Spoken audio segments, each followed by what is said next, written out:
Equilibrium, তোমরা দেখতে পাচ্ছ লেখা আছে কেমিক্যাল ইকুইলিব্রিয়াম বেসিক কনসেপ্ট। তো আমরা যে চ্যাপ্টারটা শুরু করছি সেটা ফিজিক্যাল কেমিস্ট্রির মধ্যে পড়ে। সেই চ্যাপ্টারটা হচ্ছে কি ইকুইলিব্রিয়াম, বাংলায় বলে সাম্যাবস্থা। তো চলো আমরা দেখে নিই এই চ্যাপ্টারে কি কি শুরু করছি। তাহলে আমার চ্যাপ্টারের নাম হচ্ছে ইকুইলিব্রিয়াম।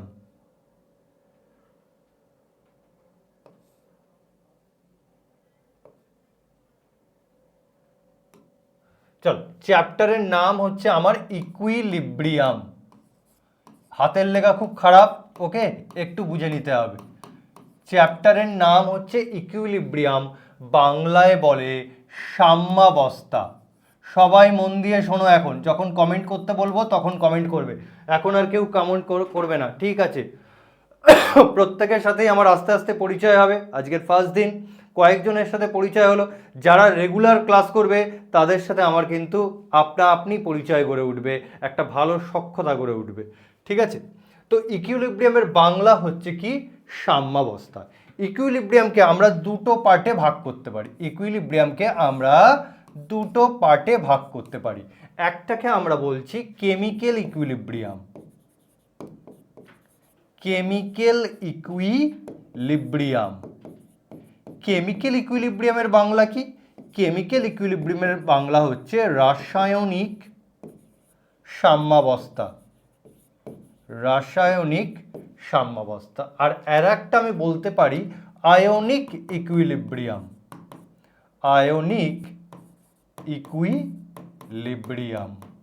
আয়নিক ইকুইলিব্রিয়ামের বাংলা কি?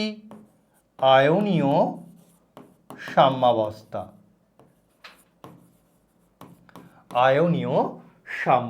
ওকে,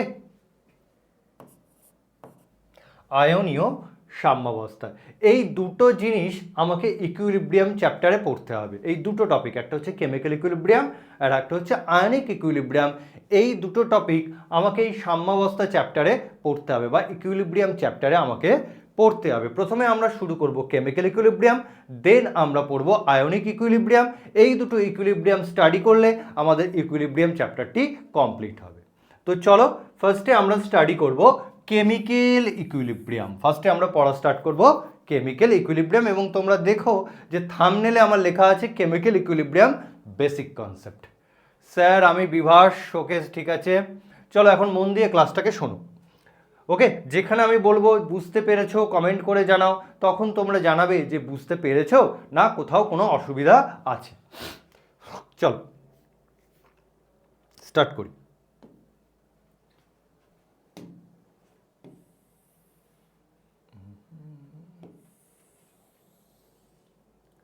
আচ্ছা, ফার্স্ট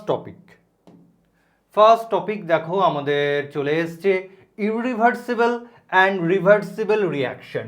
ইররিভার্সিবলের বাংলা হচ্ছে একমুখী বিক্রিয়া। বুঝতেই পারছো হাতের লেখা সত্যিই খুব খারাপ। একমুখী বিক্রিয়া। রিভার্সিবল রিয়াকশনের বাংলা কি? উভমুখী বিক্রিয়া। এটা হচ্ছে আমার রিভার্সিবল রিয়াকশন। ইররিভার্সিবল মানে একমুখী, রিভার্সিবল মানে উভমুখী। আমি বোর্ডে দুটো রিয়াকশন লিখছি, তোমরা বলো তো দেখি, আইডেন্টিফাই করো তো দেখি যে কোনটা ইররিভার্সিবল বা কোনটা রিভার্সিবল। আমি দুটো লিখছি। প্রথমে রিয়াকশন 1 আমি লিখছি A+B+C। Reaction 2 A+B+C। বলো এই দুটো রিয়াকশনের মধ্যে তোমার কোনটাকে মনে হচ্ছে একমুখী, কোনটাকে মনে হচ্ছে উভমুখী? কোনটা মনে হচ্ছে একমুখী, কোনটা মনে হচ্ছে উভমুখী? বলো তো দেখি কোনটা ইররিভার্সিবল, কোনটা রিভার্সিবল? বলো দেখি। এটা খুবই সোজা জিনিস, তোমরা দেখেই আইডেন্টিফাই করে দিতে পারবে, কারণ আমি যখন অফলাইন ব্যাচ পড়াই তখন দেখেছি ওরা দেখেই আইডেন্টিফাই করে দিতে পারে, এবং তোমরাও পারবে। বলো, প্রত্যেকে বলো ইয়েস। আচ্ছা, ওপরেরটা একমুখী, আচ্ছা বহুমুখী, ঠিক আছে। জয়ন্ত অনেকেই সঠিক উত্তর করছে, ভেরি গুড। এই তো তোমরা কেমিস্ট্রি পারবে। তো দেখো ফার্স্ট রিয়াকশনটা হচ্ছে আমার ইররিভার্সিবল বা একমুখী বিক্রিয়া, আর সেকেন্ড রিয়াকশনটা হচ্ছে তোমাদের কথা অনুযায়ী রিভার্সিবল বা উভমুখী বিক্রিয়া। হ্যাঁ, ফার্স্ট রিয়াকশনটি একমুখী, সেকেন্ড রিয়াকশনটি উভমুখী। একমুখী রিয়াকশন মানে তুমি দেখতেই পাচ্ছ বিক্রিয়াটি হচ্ছে ওয়ান ডাইরেকশনাল বা সিঙ্গল ডাইরেকশনাল, অর্থাৎ বিক্রিয়ক থেকে শুধুমাত্র প্রোডাক্ট তৈরি হচ্ছে, এ প্লাস বি বিক্রিয়া করছে, তৈরি হচ্ছে সি, অর্থাৎ বিক্রিয়াটি কি ওয়ান ডাইরেকশনাল বা সিঙ্গল ডাইরেকশনাল। ওয়ান ডাইরেকশনাল বা সিঙ্গল ডাইরেকশন বিক্রিয়াকে আমরা বলি ইররিভার্সিবল বিক্রিয়া বা একমুখী বিক্রিয়া, এবং একমুখী বিক্রিয়া কিন্তু শেষ হয় বা কমপ্লিট হয়। আর সেকেন্ড বিক্রিয়াতে আমরা এই রকম একটা সাইন দেখতে পাচ্ছি, এই সাইনটাকে বলা হয় রিভার্সিবল সাইন। আর যেখানে তুমি রিভার্সিবল সাইন দেখতে পাবে বুঝবে বিক্রিয়াটি কি রিভার্সিবল রিয়াকশন বা উভমুখী বিক্রিয়া। তাহলে এই সাইনটাকে কি বলে রিভার্সিবল সাইন। সেটা কি বোঝায়, এই দিকে এই দিকে যেটা আছে, এই যে এই ডাইরেকশন, এটা হচ্ছে আমার ফরওয়ার্ড ডাইরেকশন। এটা কি বোঝাচ্ছে, ফরওয়ার্ড ডাইরেকশন। ফরওয়ার্ড ডাইরেকশন আর লিখছি না, বাংলায় হচ্ছে সম্মুখমুখী, বাংলায় হচ্ছে সম্মুখমুখী। আর এই যে এদিকে যেটা আছে, এদিকে যেটা আছে এটাকে বলা হয় backward direction. Backward direction, backward direction বাংলায় বলে বিপরীতমুখী বা পশ্চাৎমুখী, বিপরীতমুখী বা পশ্চাৎমুখী। অর্থাৎ কোনো বিক্রিয়ায় তুমি যদি দুটো ডাইরেকশন দেখতে পাও, একটা সম্মুখমুখী একটা পশ্চাৎমুখী, তুমি বুঝে যাবে বিক্রিয়াটি কি উভমুখী বিক্রিয়া।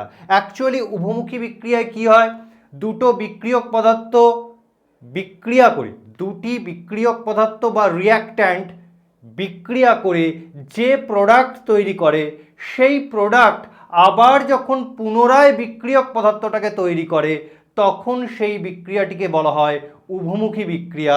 আর উভমুখী বিক্রিয়া মানে আমি দুটো ডাইরেকশন পাবো, একটা ফরওয়ার্ড ডাইরেকশন পাবো, একটা ব্যাকওয়ার্ড ডাইরেকশন পাবো। অর্থাৎ দুটো ডাইরেকশন যদি কোনো রিয়াকশন আমি দেখতে পাই তখন আমরা তাকে বলবো উভমুখী বিক্রিয়া বা রিভার্সিবল রিয়াকশন। অথবা যদি এই সাইনটা দেখতে পাই রিভার্সিবল সাইন, তো বুঝে যাব বিক্রিয়াটি হচ্ছে আমার উভমুখী বা রিভার্সিবল রিয়াকশন, রিভার্সিবল রিয়াকশন। ওকে, এইবার এখানে একটা ইম্পর্টেন্ট কথা বলার আছে আমার, নোট বা ইম্পর্টেন্ট কথা, সেটা হচ্ছে কখন বিক্রিয়াটি উভমুখী হয়। কখন বিক্রিয়াটি উভমুখী হয়, যখন কোনো বিক্রিয়াকে আমি যদি বদ্ধ পাত্র বা ক্লোজড ভেসেলে করি, বদ্ধ পাত্র বা ক্লোজড ভেসেলে কোনো রিয়াকশন ঘটানো হয় তখন বিক্রিয়াটি হয়ে যায় রিভার্সিবল রিয়াকশন বা উভমুখী বিক্রিয়া। উভমুখী বিক্রিয়া। তাহলে মাথায় থাকবে, যখন কোনো বিক্রিয়াকে আমি ক্লোজড ভেসেলে করব বা বদ্ধ পাত্রে ঘটাবো তখন বিক্রিয়াটি কি হয়ে যাবে উভমুখী বিক্রিয়া বা রিভার্সিবল রিয়াকশনে কনভার্ট হয়ে যাবে। এবং আরও যেটা ইম্পর্টেন্ট ব্যাপার, এই উভমুখী বিক্রিয়াতেই সাম্য অবস্থা বা ইকুইলিব্রিয়াম তৈরি হয়। এই উভমুখী বিক্রিয়াতেই সাম্যাবস্থা বা ইকুইলিব্রিয়াম সৃষ্টি হয় বা উৎপন্ন হয়। তাহলে সাম্যাবস্থা কখন সৃষ্টি হয়, যখন বিক্রিয়াটি উভমুখী হয়। উভমুখী বিক্রিয়া কখন পাবো, যখন বিক্রিয়াটিকে বদ্ধ পাত্রে ঘটাবো। বদ্ধ পাত্রে বিক্রিয়াটিকে ঘটালে প্রোডাক্ট বেরিয়ে যেতে পারে না, প্রোডাক্ট বেরিয়ে যেতে পারে না, তখন সেই প্রোডাক্টগুলো নিজেদের মধ্যে বিক্রিয়া করে আবার পুনরায় বিক্রিয়ক পদার্থ উৎপন্ন করে, অর্থাৎ বিক্রিয়াটি হয়ে যায় উভমুখী। আর এই উভমুখী বিক্রিয়ার ক্ষেত্রেই তৈরি হয় সাম্যাবস্থা বা ইকুইলিব্রিয়াম। তার মানে এখান থেকে একটা জিনিস বেরিয়ে আসলো, একমুখী বিক্রিয়া কিন্তু সাম্যাবস্থা তৈরি করতে পারে না। একমুখী বিক্রিয়া সাম্যাবস্থা বা ইকুইলিব্রিয়াম উৎপন্ন করতে পারে না, উৎপন্ন করতে পারে না। ক্লিয়ার সবার কাছে, কনসেপ্ট ক্লিয়ার? Concept clear? আচ্ছা দীপ, তুমি একটু ক্লাসে পরে ঢুকেছো, কোনো অসুবিধা নেই, যেটুকুনি হয়ে গেছে তুমি একটু রেকর্ডেড দেখে নিও, ওকে? বুঝতে পেরে যাবে, খুব একটা শুরু হয়নি, সবে শুরু হয়েছে। কমেন্ট করে জানাও প্রত্যেকে বুঝতে পারলে কিনা, তারপরে আমি নেক্সট টপিকে চলে যাব। নেক্সট টপিকে মনে রাখার বিষয় এটা, উভমুখী বিক্রিয়াতেই সাম্যাবস্থা সৃষ্টি হয়, একমুখী বিক্রিয়া সাম্যাবস্থা উৎপন্ন করতে পারে না।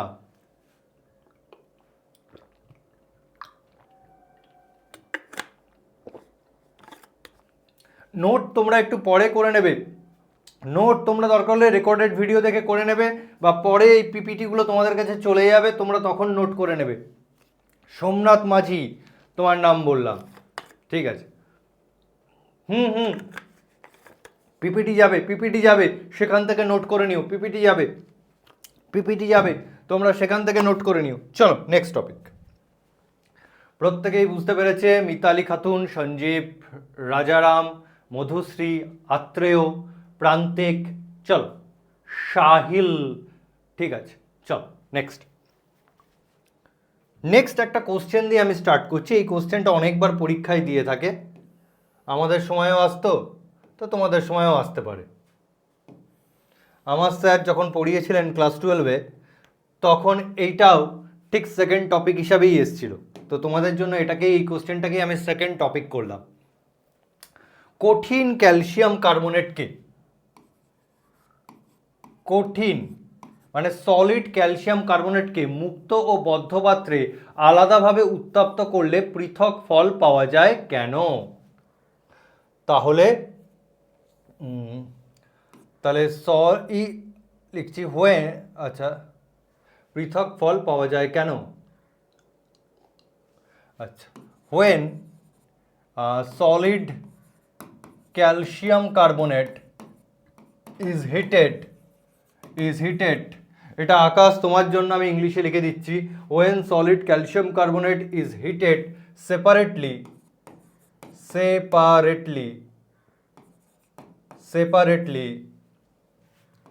in closed and open vessel,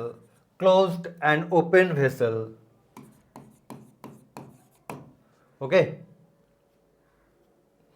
the different result is obtained, the difference বলা ভুল, different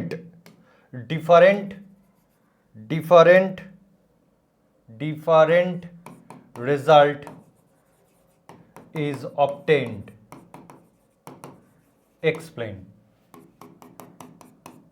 explain, ওকে? তাহলে কঠিন ক্যালসিয়াম কার্বনেটকে মুক্ত ও বদ্ধ পাত্রে আলাদাভাবে উত্তপ্ত করলে আমি পৃথক ফল পাবো কেন? স্যার লং কোশ্চেনের জন্য নোটস প্রোভাইড করা হবে? হ্যাঁ, আমি লিখিয়ে দেবো, চিন্তা নেই, যেটা দরকার সেটা আমি লিখিয়ে দেবো, তোমরা একটু শুনে নাও। দেখো, কঠিন ক্যালসিয়াম কার্বনেট, এই হচ্ছে আমার ক্যালসিয়াম কার্বনেট, একে আমি কি করছি, এটা সলিড অবস্থায় আছে, একে আমি করছি হিট, একে আমি হিট করলাম। তো হিট করলে কি তৈরি হবে? কঠিন ক্যালসিয়াম অক্সাইড প্লাস তৈরি হবে CO2 গ্যাস, কঠিন ক্যালসিয়াম অক্সাইড প্লাস তৈরি হবে CO2 গ্যাস।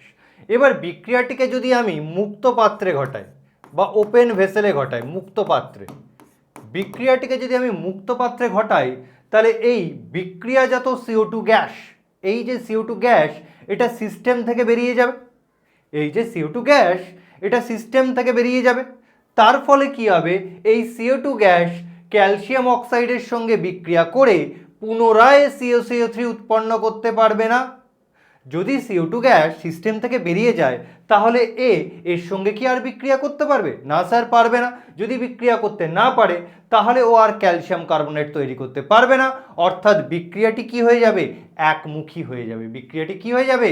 একমুখী। অর্থাৎ মুক্ত পাত্রে বিক্রিয়া ঘটালে বিক্রিয়াটি কি হয়ে যায়? একমুখী হয়ে যায়। বিক্রিয়াটি কি হয়ে যায়? একমুখী হয়ে যায়। বিক্রিয়াটি একমুখী হয়ে যায়। তোমাদের জন্য দরকার হলে আমি নোটস প্রোভাইড করব, এবং আমি তো অফলাইন ব্যাচ পড়াই, ওদের কাছ থেকে PDF করে তোমাদের আমি দিয়ে দেবো, ঠিক আছে? নোটস প্রোভাইড তোমরা পেয়ে যাবে।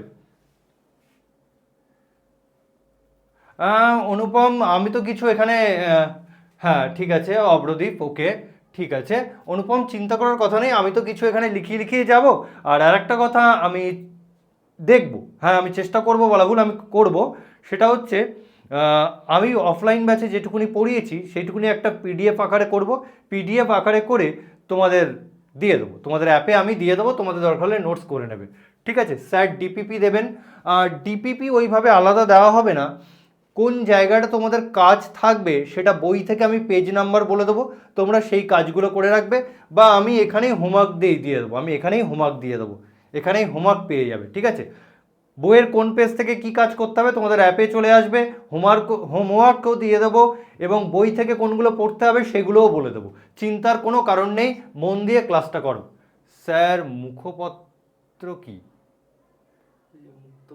ও মুক্ত পাত্র মানে হচ্ছে এই যে তোমাকে দিয়েছি open vessel, open vessel, open vessel মানে হচ্ছে মুক্ত পাত্র, ওপেন ভেসেল মানে হচ্ছে মুক্ত পাত্র। স্যার বিক্রিয়াটি আর একবার বলুন। স্যার এই কোশ্চেন বেঙ্গলি লিখবেন না। কেন বেঙ্গলিতে লিখবো না? আমি তো লিখলাম, বাংলায়ও লিখেছি ইংলিশেও করে দেবো, বাংলায়ও লিখেছি ইংলিশেও লিখে দেবো। ঠিক আছে, দেখো ক্যালসিয়াম কার্বনেটকে হিট করলে তৈরি হয় ক্যালসিয়াম অক্সাইড প্লাস CO2। মনে রাখবে, যে কোনো কার্বনেট বা বাইকার্বনেট লবণকে তুমি যদি হিট করো তাহলে অতি অবশ্যই কার্বন ডাইঅক্সাইড গ্যাস পাওয়া যায়, অতি অবশ্যই কার্বন ডাইঅক্সাইড গ্যাস পাওয়া যায়, এবং তার সঙ্গে তৈরি হয় অক্সাইড। আচ্ছা, তাহলে আমরা দেখলাম বিক্রিয়াটিকে যদি ওপেন ভেসেল বা মুক্ত পাত্রে ঘটাই তাহলে বিক্রিয়া সিস্টেম থেকে CO2 গ্যাস বেরিয়ে যায়, তার ফলে বিক্রিয়াটি একমুখী হয়ে যায়, আর একমুখী বিক্রিয়া কি হয়? কমপ্লিট হয়। একমুখী বিক্রিয়া কি হয়ে যায়? কমপ্লিট হয়। অর্থাৎ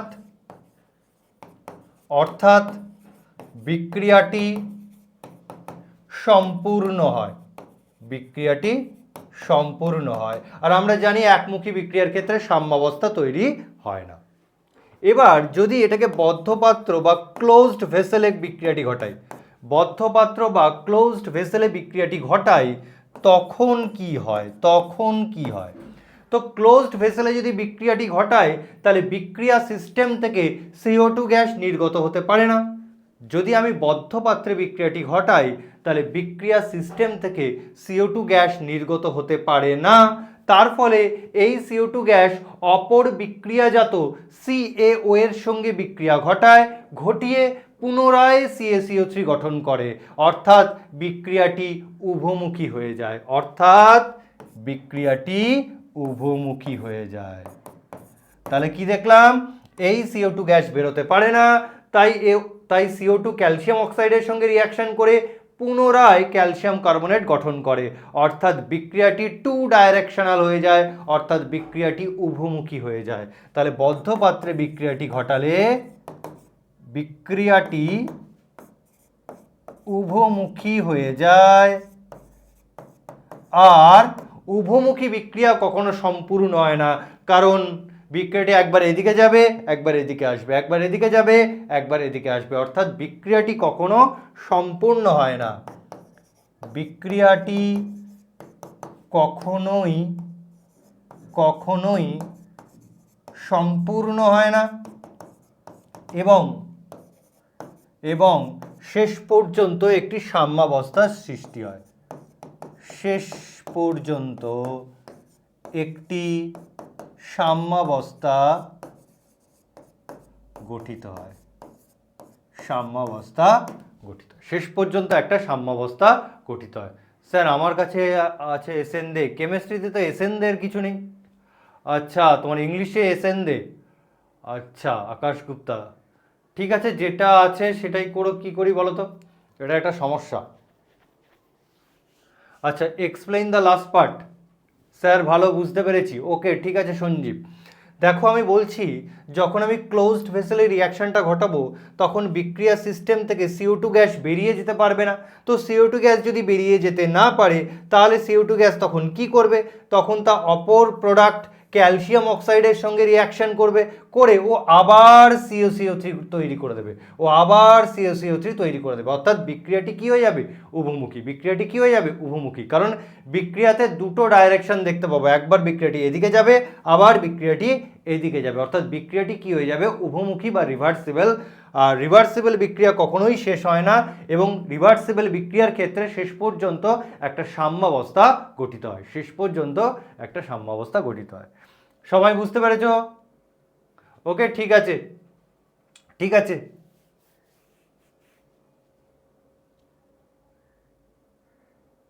হ্যাঁ, এনসিইআরটি বই পড়তে পারো। উভমুখী রিয়াকশন কি ইনফিনিটিভ হয়? না, এরকম কিছু ব্যাপার নেই। উভমুখী রিয়াকশন মানে ইনফিনিটিভ, এরকম কোনো ব্যাপার নয়। ঠিক আছে, আচ্ছা এনসিইআরটি পড়ো তো ঠিক আছে, কিন্তু তার সাথে সাথে বাংলা মিডিয়ামে যে বইগুলো আছে ছায়া বা সাতরা কোনো একটা কিন্তু পড়ো, লাগবে। ঠিক আছে, সবাই বুঝতে পেরেছো? আচ্ছা স্যার ছায়া কেমিস্ট্রি থেকে হোমওয়ার্ক দেবেন, ঠিক আছে, সে আমি চিন্তা করে নেবো, কোনো অসুবিধা হবে না, কারোর কোনো অসুবিধা হবে না আমি হোমওয়ার্ক দিলে। ঠিক আছে, চলো নেক্সট নেক্সট টপিকে ঢুকছি। চল,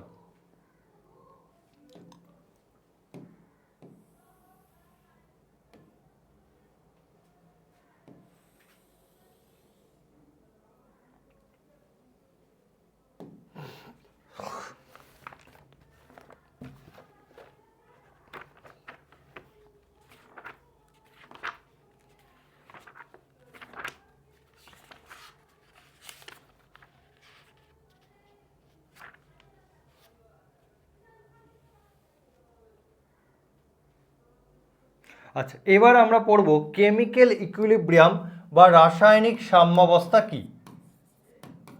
রাসায়নিক সাম্যাবস্থা কি?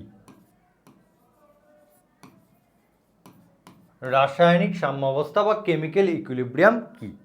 কি বলছে, ধরো একটা বিক্রিয়া এ টু বি, একটা বিক্রিয়া এ টু বি, এইদিকের রিয়াকশনটাকে আমরা বলি ফরওয়ার্ড রিয়াকশন, এদিকের রিয়াকশনটাকে বলি ব্যাকওয়ার্ড, এদিকটা বলি সম্মুখমুখী, এদিকটা বলি পশ্চাৎমুখী। বলছে একটি নির্দিষ্ট বিক্রিয়াকালীন শর্তে, বিক্রিয়াকালীন শর্তে বলতে একটা নির্দিষ্ট চাপে বা একটা নির্দিষ্ট উষ্ণতায় বা একটা নির্দিষ্ট গাঢ়ত্বে, একটা নির্দিষ্ট বিক্রিয়াকালীন শর্তে যখন কোনো উভমুখী বিক্রিয়ার সম্মুখমুখী বিক্রিয়ার বেগ এবং পশ্চাৎমুখী বিক্রিয়ার বেগ, উভয় বিক্রিয়ার বেগ যখন সমান হয়, তখন সেই বিশেষ অবস্থাকে বলা হয় সাম্যাবস্থা বা রাসায়নিক সাম্যাবস্থা। কি বললাম? নির্দিষ্ট বিক্রিয়াকালীন শর্তে কোনো উভমুখী বিক্রিয়ার ফরওয়ার্ড ডাইরেকশন আর ব্যাকওয়ার্ড ডাইরেকশনের বেগ, সম্মুখমুখী বিক্রিয়ার বেগ এবং পশ্চাৎমুখী বিক্রিয়ার বেগ, এই উভয় বিক্রিয়ার বেগ যখন সমান হবে, তখন সেই অবস্থাকেই বলা হয় কি? রাসায়নিক সাম্যাবস্থা। অর্থাৎ রাসায়নিক সাম্যাবস্থা কখন হবে? যখন rate of forward reaction, forward direction is equal to rate of backward direction. ওকে, তার মানে যখন সম্মুখমুখী বিক্রিয়ার বেগ, সম্মুখমুখী বিক্রিয়ার বেগ আর পশ্চাৎমুখী বিক্রিয়ার বেগ, পশ্চাৎমুখী বা বিপরীতমুখী বিক্রিয়ার বেগ যে বিশেষ অবস্থায় গিয়ে সমান হবে, সেই বিশেষ অবস্থাকে বলা হয় রাসায়নিক সাম্যাবস্থা। মানে এদিকের বেগ আর এদিকের বেগ, এই দুটো বেগ যখন সমান হবে কোনো উভমুখী বিক্রিয়ার ক্ষেত্রে, সেই বিশেষ অবস্থাকে আমরা বলবো কেমিক্যাল ইকুইলিব্রিয়াম বা রাসায়নিক সাম্যাবস্থা। ওকে, তাহলে রাসায়নিক সাম্যাবস্থায় কি হয়? Rate of forward direction reaction is equal two rate of backward direction reaction. Clear? Clear? Clear? প্রত্যেকে বুঝতে পারলে কমেন্ট করে জানাও। তাহলে রাসায়নিক সাম্যাবস্থা কখন বলবো? যখন কোনো উভমুখী বিক্রিয়ার সম্মুখমুখী বিক্রিয়ার বেগ এবং পশ্চাৎমুখী বিক্রিয়ার বেগ সমান হবে, তখনই হচ্ছে কি রাসায়নিক সাম্যাবস্থা। ওকে, কবে রেকর্ড ক্লাস পাবে? আজকের 1 ঘন্টা পরেই রেকর্ড ক্লাস পেয়ে যাবে, 1 ঘন্টা পরেই পেয়ে যাবে। ঠিক আছে, আমি দরকার হলে একটু সংজ্ঞাটা তোমাদের লিখিয়ে দিচ্ছি। সংজ্ঞাটা আমি একটু লিখে দিচ্ছি যারা বাংলা মিডিয়াম তাদের জন্য। নির্দিষ্ট বিক্রিয়াকালীন শর্তে, নির্দিষ্ট বিক্রিয়াকালীন শর্তে, ওকে ভেরি গুড, ঠিক আছে প্রত্যেকে। নির্দিষ্ট বিক্রিয়াকালীন শর্তে কোনো উভমুখী রাসায়নিক বিক্রিয়ায় কোনো উভমুখী রাসায়নিক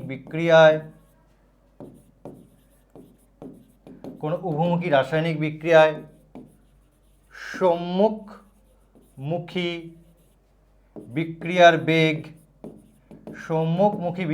বেগ যখন বিপরীতমুখী বিক্রিয়ার বেগের সমান হয় তখন সেই বিশেষ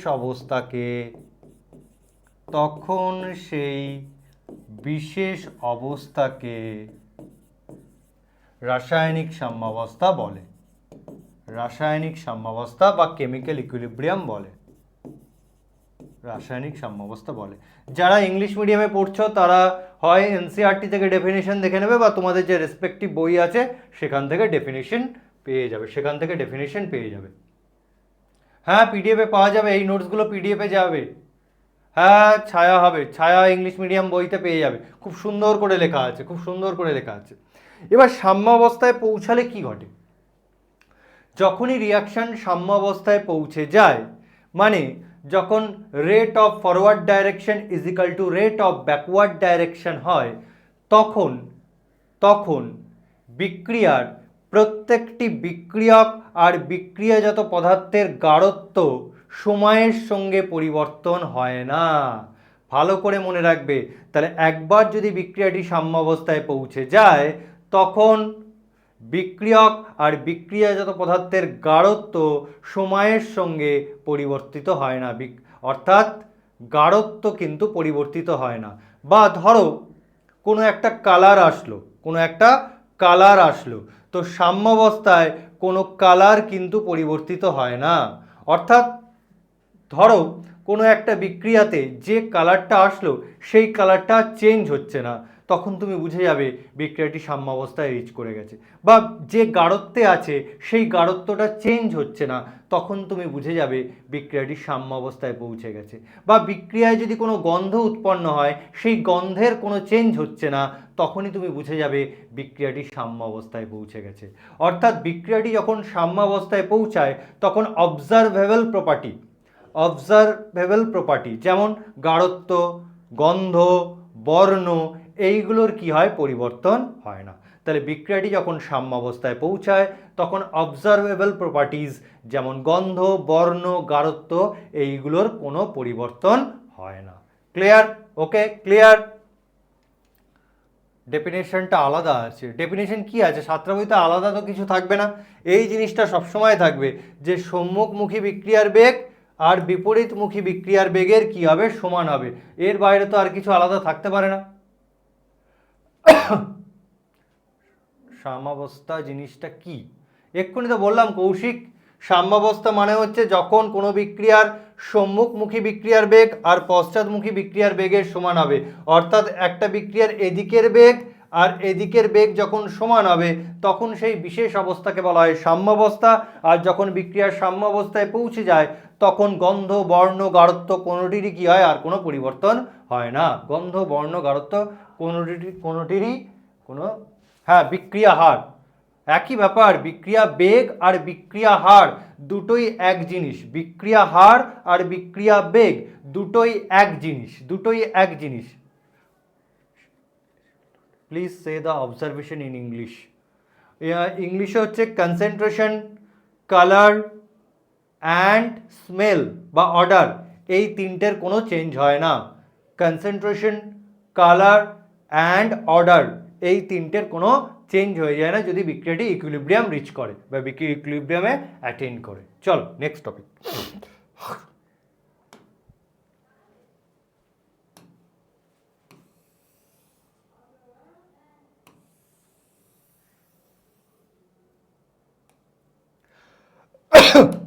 চলো এবার আমি দুটো রিয়াকশন লিখব, তোমরা বলবে কোনটা হচ্ছে হোমোজিনিয়াস ইকুইলিব্রিয়াম, কোনটা হেটেরোজিনিয়াস equilibrium.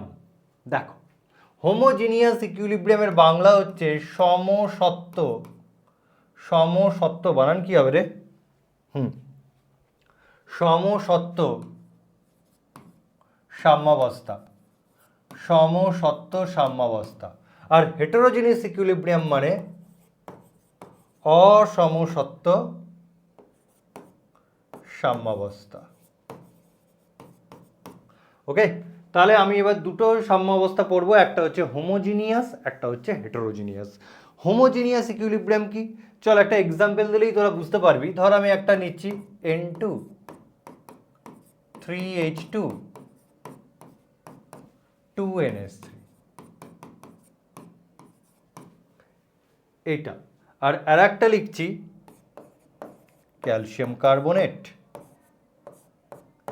Hit calcium oxide plus CO2।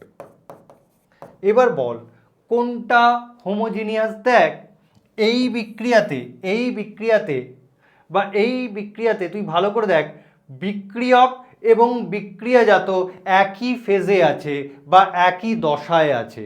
যখন কোনো উভমুখী বিক্রিয়ার সাম্যাবস্থায়, যখন কোনো উভমুখী বিক্রিয়াতে বিক্রিয়ক এবং প্রোডাক্ট একই দশায় থাকে বা সেম ফেজে থাকে, তখন তাকে আমরা বলি হোমোজিনিয়াস ইকুইলিব্রিয়াম।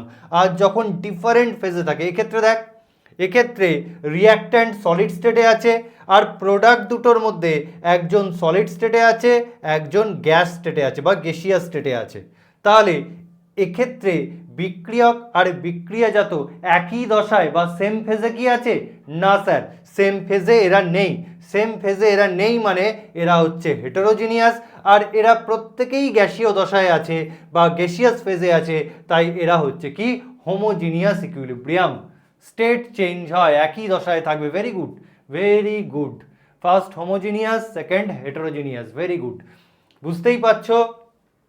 তাহলে যদি আমার কোনো উভমুখী বিক্রিয়ায় প্রতিটি বিক্রিয়ক এবং বিক্রিয়াজাত সেম ফেজে থাকে, তাহলে তারা হোমোজিনিয়াস। আর যদি সেম ফেজে না থাকে তাহলে তারা হেটেরোজিনিয়াস। স্যার প্রথমবারটাতে প্রথমে গ্যাস দশায় আছে। হ্যাঁ, সবকটাই তো একই দশায় আছে, সবকটা একই দশায় আছে, তাই এটা হোমোজিনিয়াস। আর এখানে দেখো সবকটা একই দশায় নেই।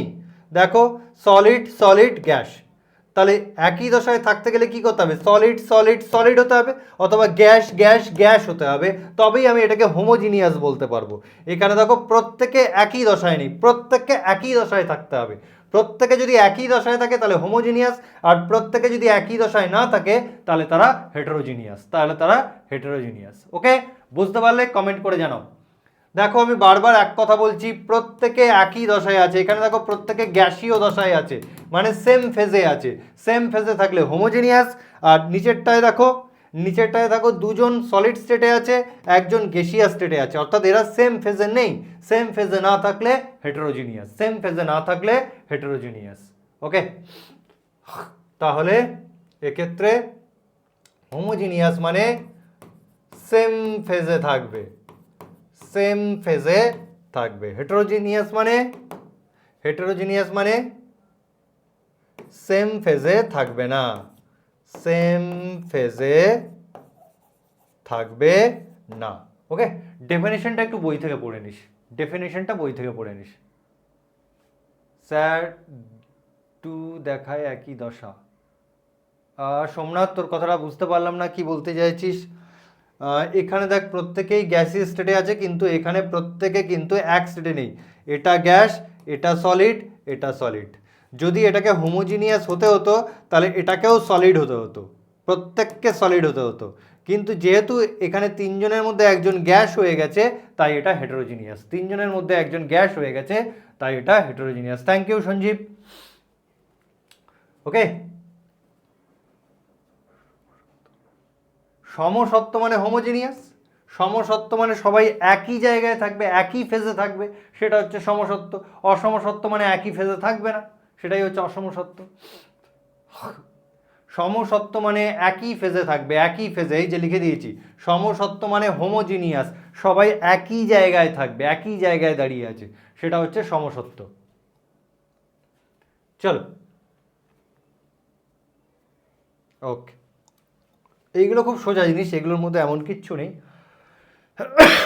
ঠিক আছে মধুশ্রী, ঠিক আছে সোমনাথ, আফসানা, ফারিদউদ্দিন, সৌম্যজিৎ, ক্লিয়ার, ঠিক আছে, জয়ন্ত, ওকে, নেক্সট।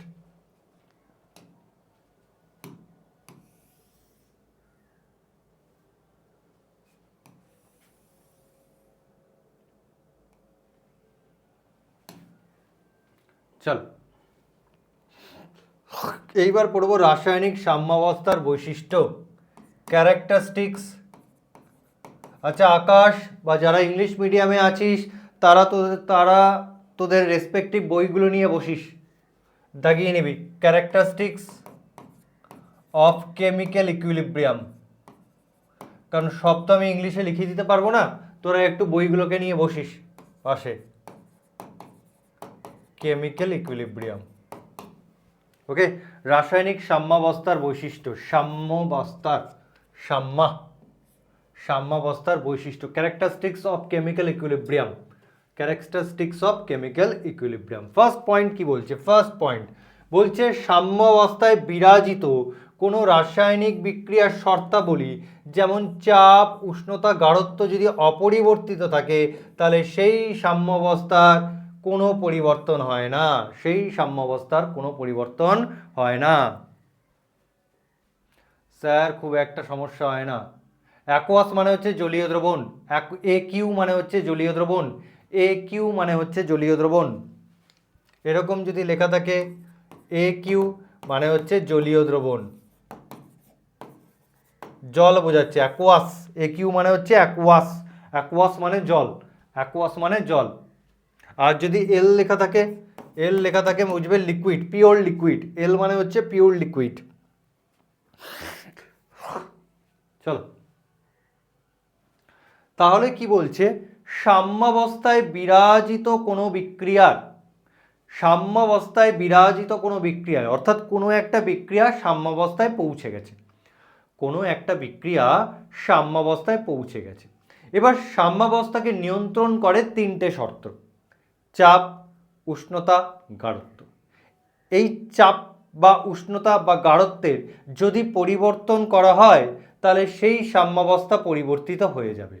কিন্তু যদি আমি চাপ, উষ্ণতা, গাঢ়ত্ব এদের যদি কোনো পরিবর্তন না করি, সেই সাম্যাবস্থা চিরকাল অপরিবর্তিত থাকবে, চিরকাল অপরিবর্তিত থাকবে।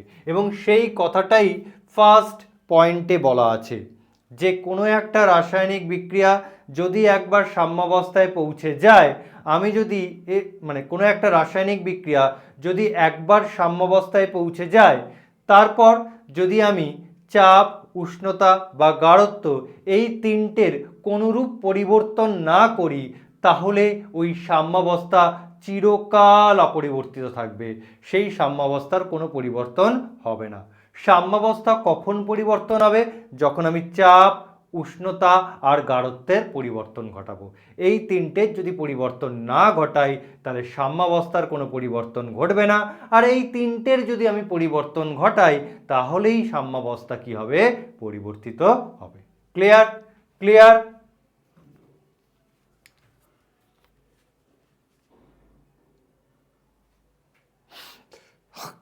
হ্যাঁ, আমি ডিফিকাল্ট ম্যাটার খুব ক্যাজুয়ালি পড়াই। হ্যাঁ, ডিফিকাল্ট ম্যাটার, ডিফিকাল্টগুলোকে খুব ক্যাজুয়ালি নিতে হবে, তাহলেই সেটা ইজি লাগবে। বুঝতে পারলি? তাহলে সাম্যাবস্থাকে নিয়ন্ত্রণ করে কে? চাপ, উষ্ণতা, গাঢ়ত্ব। এই তিনটের যদি পরিবর্তন করে দিই, তবেই সাম্যাবস্থা চেঞ্জ হবে। আর এই তিনটের যদি পরিবর্তন না করি, তাহলে সেই সাম্যাবস্থা কখনোই চেঞ্জ হবে না। আর সেই কথাটাই ফার্স্ট এতে বলা হয়েছে, চাপ মানে প্রেশার, উষ্ণতা মানে টেম্পারেচার, গাঢ়ত্ব মানে কনসেন্ট্রেশন। অর্থাৎ প্রেশার, টেম্পারেচার, কনসেন্ট্রেশন এই তিনটে চেঞ্জ করলে তবেই ইকুইলিব্রিয়াম চেঞ্জ হবে। এই তিনটে যদি চেঞ্জ না করি, তাহলে সেই ইকুইলিব্রিয়াম চিরকাল আনচেঞ্জড থাকবে।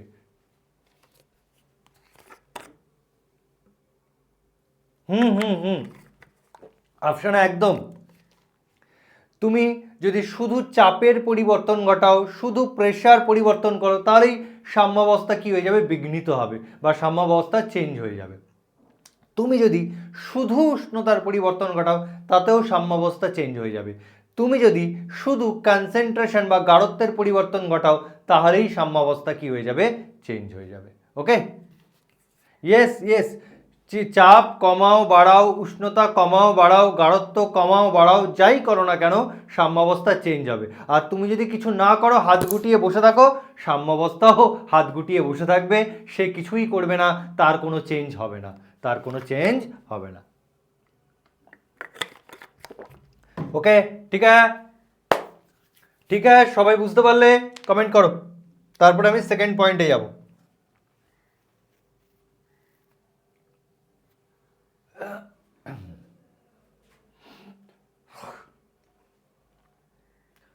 ওকে, আফসানা, নাজিয়া, সৌম্যজিৎ, তৌফিক, ঠিক আছে স্যার, আমার বুকে এটা লেখা আছে, ঠিক আছে, কোনো অসুবিধা নেই। একই ব্যাপার বাবা, কেউ A plus B equal to C plus D লিখে, কেউ A plus B equal to C লিখে, কোনো অসুবিধা নেই, কোনো অসুবিধা নেই আকাশ, কোনো অসুবিধা নেই, ঠিক আছে, কোনো অসুবিধা নেই। হ্যাঁ, বিক্রিয়া চলতে থাকবে, সাম্যাবস্থা পরিবর্তিত হয়ে যাচ্ছে মানে যে বিক্রিয়া স্টপ হয়ে যাচ্ছে তা নয়, বিক্রিয়া চলতে থাকবে, বিক্রিয়া চলতে থাকবে, বিক্রিয়া চলতে থাকবে। ঠিক আছে, চলো নেক্সট, নেক্সট সেকেন্ড পয়েন্ট। রাসায়নিক সাম্যাবস্থাকে উভয় দিক থেকে অর্জন করা যায়। এর মানেটা কি? রাসায়নিক সাম্যাবস্থাকে উভয় দিক থেকে অর্জন করা যায়। ধর একটা বিক্রিয়া লিখছি আমি এ টু বি, এটা হচ্ছে আমার রিয়াক্ট্যান্ট বা বিক্রিয়ক, আর এটা হচ্ছে আমার প্রোডাক্ট বা বিক্রিয়াজাত। তো তুই রিয়াক্ট্যান্ট থেকেই শুরু করিস বা প্রোডাক্ট থেকেই শুরু করিস না কেন, বিক্রিয়ার ক্ষেত্রে আমরা সবসময় একই সাম্যাবস্থায় পৌঁছাবো। মানে আমি যদি কোনো একটা বিক্রিয়া এর দিক থেকে শুরু করি, তাহলে আমি যে সাম্যাবস্থায় পৌঁছাবো, আমি যদি বিক্রিয়াটিকে বি এর দিক থেকে শুরু করতাম, তাহলে আমি একই সাম্যাবস্থায় পৌঁছাবো। অর্থাৎ বিক্রিয়াটিকে সামনের দিক থেকে শুরু করলে যে সাম্যাবস্থায় পৌঁছাবো, বিক্রিয়াটিকে বিপরীত দিক থেকেও শুরু করলে আমি একই সাম্যাবস্থায় পৌঁছাবো। এমন হবে না যে আমি এর দিক থেকে শুরু করলাম, আমি একরকম সাম্যাবস্থা পেলাম, বি এর দিক থেকে শুরু করলাম, আমি অন্য রকম সাম্যাবস্থা পেলাম। এটা কখনোই হবে না, এটা কখনোই হবে না। একটা নির্দিষ্ট বিক্রিয়ার ক্ষেত্রে আমি এ এর দিক থেকে শুরু করলে যে সাম্যাবস্থায় রিচ করব, আমি বি এর দিক থেকে শুরু করলে আমি সেই একই সাম্যাবস্থা রিচ করব। তাই এই পয়েন্টটা বলা হয়েছে রাসায়নিক সাম্যাবস্থাকে উভয় দিক থেকেই অর্জন করা হয়, উভয় দিক থেকেই অর্জন করা যায়। মানে সামনের দিক থেকে গেলেও আমি সাম্যাবস্থা পাবো, বিপরীত দিক থেকে আসলেও আমি একই সাম্যাবস্থায় রিচ করব, একই সাম্যাবস্থায় রিচ করব।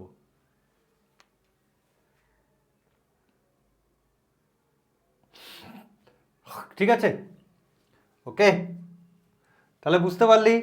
তাহলে আমি এর দিক থেকে বিক্রিয়া শুরু করলে যে সাম্যাবস্থায় পৌঁছাবো, বি এর দিক থেকে শুরু করলেও আমি সেই একই সাম্যাবস্থায় পৌঁছাবো। আমি যেদিক থেকেই বিক্রিয়াটি শুরু করি না কেন, আমি একই সাম্যাবস্থায় রিচ করব, আমি একই সাম্যাবস্থায় রিচ করব।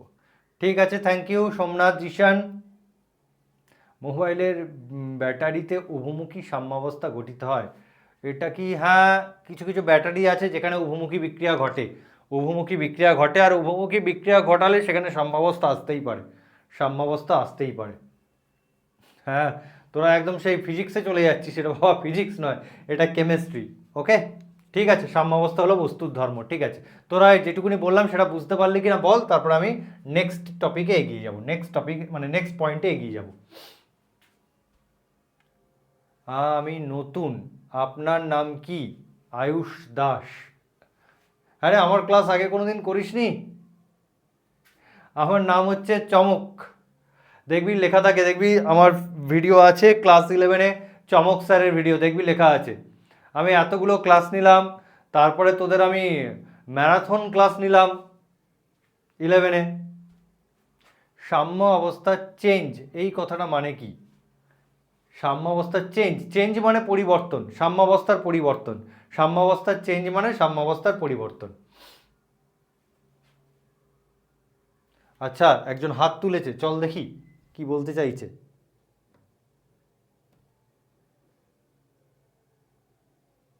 আচ্ছা তৌফিক বল কি কথা আছে, তৌফিক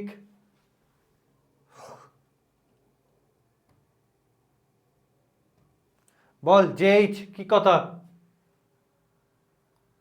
কি কথা আছে বল। কেউ তো কিছু বলছিস, হ্যালো শুনতে পাচ্ছিস? হ্যাঁ বল। হুম,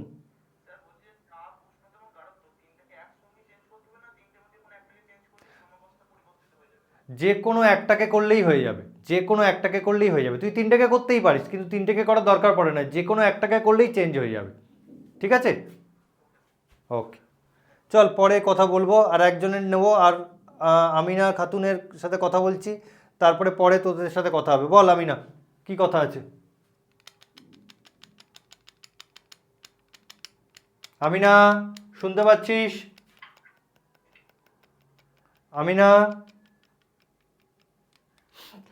চল পরে কথা হবে। হ্যাঁ বল আমিনা। আমিনা, হ্যাঁ বল। হ্যাঁ আমি কোশ্চেন নিয়ে আলোচনা করব, ঠিক আছে, এখন তোরা একটু পড়তে থাক। ওকে, আমি কোশ্চেন নিয়ে আলোচনা করব, এখন তোরা পড়তে থাক।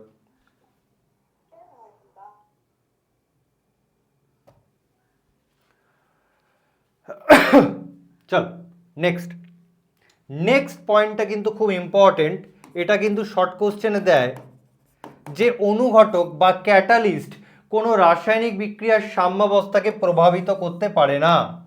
কি বললাম, নেক্সট পয়েন্টটা কিন্তু খুব ইম্পর্টেন্ট, অনুঘটক কোনো রাসায়নিক বিক্রিয়ার সাম্যাবস্থাকে প্রভাবিত করতে পারে না। তোমাকে এমসিকিউ দেবে যে অনুঘটক রাসায়নিক বিক্রিয়ার সাম্যাবস্থাকে কি পরিবর্তন করতে পারে, অনুঘটকের প্রভাব কি?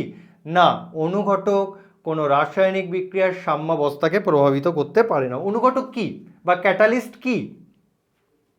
অনুঘটক হলো এমন এক ধরনের সাবস্ট্যান্স বা পদার্থ যেটা বিক্রিয়ায় উপস্থিত থেকে বিক্রিয়ার বেগ বাড়ায় বা কমায়, কিন্তু বিক্রিয়া শেষে নিজে অবিকৃত থাকে। অর্থাৎ বিক্রিয়া শেষে ক্যাটালিস্টের কেমিক্যাল কম্পোজিশনের কোনো পরিবর্তন হয় না। তো কেমিক্যাল কম্পোজিশনের কোনো পরিবর্তন হচ্ছে না মানে অনুঘটক রাসায়নিক বিক্রিয়ায় অংশগ্রহণ করে না। যে রাসায়নিক বিক্রিয়াটি চলছে তাতে ও টেক পার্ট করে না, অংশগ্রহণ করে না। ওর কাজ শুধুমাত্র রিয়াকশানের বেগটাকে বাড়িয়ে দেওয়া বা রিয়াকশানের বেগটাকে কমিয়ে দেওয়া, কিন্তু ও নিজে ওই রাসায়নিক বিক্রিয়ায় অংশগ্রহণ করে না। ও রাসায়নিক বিক্রিয়ায় অংশগ্রহণ করে না বলে ওর কেমিক্যাল কম্পোজিশনের কোনো পরিবর্তন ঘটে না বা ওর কোনো রাসায়নিক পরিবর্তন ঘটে না। এবার কোনো পদার্থ বা অনুঘটক যদি রাসায়নিক বিক্রিয়ায় অংশগ্রহণ নাই করে থাকে, ও যদি রাসায়নিক বিক্রিয়ায় অংশগ্রহণ নাই করে থাকে, তাহলে ও কী করে সাম্যাবস্থা চেঞ্জ করবে? তাহলে ও কি করে সাম্যাবস্থা চেঞ্জ করবে? ও তো সাম্যাবস্থা চেঞ্জ করতে পারে না। তাই বলা হয় অনুঘটক কোনো রাসায়নিক বিক্রিয়ার সাম্যাবস্থা চেঞ্জ করতে পারে না, কারণ ও কোনো রাসায়নিক বিক্রিয়ায় অংশগ্রহণ করে না। ওর কাজ শুধুমাত্র বিক্রিয়ার বেগটাকে বাড়িয়ে দেওয়া বা বিক্রিয়ার বেগটাকে কমিয়ে দেওয়া। ওর কাজ এটা নয় যে ও রাসায়নিক বিক্রিয়ায় অংশগ্রহণ করবে। আর যদি কোনো পদার্থ রাসায়নিক বিক্রিয়ায় অংশগ্রহণ নাই করে থাকে, তাহলে সে ওই বিক্রিয়ার সাম্যাবস্থাকে কখনোই চেঞ্জ করতে পারে না। সে ওই বিক্রিয়ার সাম্যাবস্থাকে কখনোই চেঞ্জ করতে পারে না। তাই বলা হয় ক্যাটালিস্ট বা অনুঘটক কোনো রাসায়নিক বিক্রিয়ার ইকুইলিব্রিয়ামকে চেঞ্জ করতে পারে না। ক্লিয়ার? ক্লিয়ার? দুটো এক নম্বরের কোশ্চেনও তো দিতে পারে। হ্যাঁ দুটো এক নম্বরের কোশ্চেনও দিতে পারে, দুটো এক নম্বরের কোশ্চেনও দিতে পারে, কোনো অসুবিধা নেই। অবিকৃত মানে ওর কোনো রাসায়নিক পরিবর্তন ঘটে না। মানে এই পেনটা আমি একটা বিক্রিয়ায় দিয়ে দিলাম, ঠিক আছে, এবং বিক্রিয়া শেষে এই পেনটা যেরকম দেখতে ছিল ঠিক সেই রকম দেখতে অবস্থাতেই আমি পেলাম। মানে ধর পেনটাকে এইরকম কালো কালারে দেখতে ছিল, ঠিক এইরকম দেখতে ছিল, আমি বিক্রিয়ায় পেনটাকে দিলাম এবং একই রকমভাবে বিক্রিয়া থেকে এই পেনটাকে পেলাম, এটাকেই বলা হয় অবিকৃত অবস্থা। এর কোনো চেঞ্জ হলো না, এর কোনো চেঞ্জ হলো না। যদি এমন দেখা যেত এই পেনটার কালার কালো, পেনটার কালার সাদা হয়ে গেল, বা পেনটা এতটা লম্বা, পেনটা এই ছোট হয়ে গেল, বা পেনটা এতটা লম্বা তার থেকে আরও বেশি লম্বা হয়ে গেল, তার মানে ওর পরিবর্তন ঘটলো। ওকে, যদি কোনো পরিবর্তন, এই পেনের যদি কোনো পরিবর্তন না ঘটে, একই রকম দেখতে থাকে, তাহলেই সেটাকে আমরা বলবো অবিকৃত অবস্থা, সেটাকে বলবো অবিকৃত অবস্থা। আর একবার বুঝিয়ে দিতে হবে অনুঘটক মানে কি। অনুঘটক বা ক্যাটালিস্ট কি? অনুঘটক বা ক্যাটালিস্ট হচ্ছে যে রাসায়নিক বিক্রিয়ায় উপস্থিত থেকে বিক্রিয়ার গতি বাড়ায় বা কমায়, কিন্তু নিজের কোনো রাসায়নিক পরিবর্তন ঘটে না, এবং বিক্রিয়া শেষে ক্যাটালিস্টকে অবিকৃত অবস্থায় পাওয়া যায়। অবিকৃত অবস্থায় পাওয়া যায় মানে ক্যাটালিস্টের কেমিক্যাল কম্পোজিশন বা রাসায়নিক কোনো পরিবর্তন ঘটে না। তো রাসায়নিক পরিবর্তন ঘটে না মানে ও রাসায়নিক বিক্রিয়ায় অংশগ্রহণ করেনি, আর যে রাসায়নিক বিক্রিয়ায় অংশগ্রহণ করবে না সে ওই বিক্রিয়ার সাম্যাবস্থাকে কি করে চেঞ্জ করবে? সে তো কখনোই ওই বিক্রিয়ার সাম্যাবস্থাকে চেঞ্জ করতে পারে না। যদি রাসায়নিক বিক্রিয়ায় অংশগ্রহণ করতো তবেই ও চেঞ্জ করতে পারতো, আর যখন রাসায়নিক বিক্রিয়ায় অংশগ্রহণ করেনি তাহলে ও চেঞ্জ করবে কি করে? ও চেঞ্জ করবে না। ঠিক আছে, তাই এই কথাটা লেখা হয় কোনো অনুঘটক রাসায়নিক বিক্রিয়ার সাম্যাবস্থাকে প্রভাবিত করতে পারে না, কারণ ও নিজেই সেই রাসায়নিক বিক্রিয়ায় অংশগ্রহণ করে না। ওর কাজ শুধুমাত্র বিক্রিয়ার বেগটাকে বাড়িয়ে দেওয়া। বিক্রিয়ার বেগ বাড়িয়ে দিলে তাড়াতাড়ি সাম্যাবস্থায় পৌঁছাবো, আর বিক্রিয়ার বেগ কমিয়ে দিলে অনেক ধীরে ধীরে সাম্যাবস্থায় পৌঁছাবো। শুধুমাত্র ওর সময়ের তারতম্য ঘটাবে, কিন্তু সাম্যাবস্থাকে চেঞ্জ করতে পারবে না। ক্লিয়ার?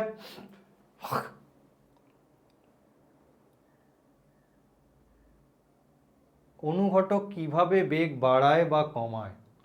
এর তো কারণ অন্যরকম আছে, সে এখন জেনে লাভ নেই। যখন ক্লাস 12-এ পড়বি অনুঘটক আসবে তখন পড়বি। এখন শুধুমাত্র জেনে রাখ অনুঘটক কী করে রাসায়নিক বিক্রিয়ার বেগ বাড়ায়। অনুঘটক অনেকগুলো কাজ করে। অনুঘটক নিজের জারণ সংখ্যা পরিবর্তন করে। অনুঘটক কী করে? সারফেস এরিয়াটাকে বাড়িয়ে দেয়, তাতে রাসায়নিক বিক্রিয়ার বেগ বেড়ে যায়। ওর অনেক কারণ আছে। ঠিক আছে, আপাতত বোঝ এইটা বুঝতে পারলি কিনা। ঠিক আছে, তাহলে কোনো অনুঘটক রাসায়নিক বিক্রিয়ার সাম্যাবস্থাকে প্রভাবিত করতে পারে না, এটা এই পয়েন্টটা মনে রাখবি। ওকে, সবার ক্লিয়ার? পরের পয়েন্টে চলে যাব।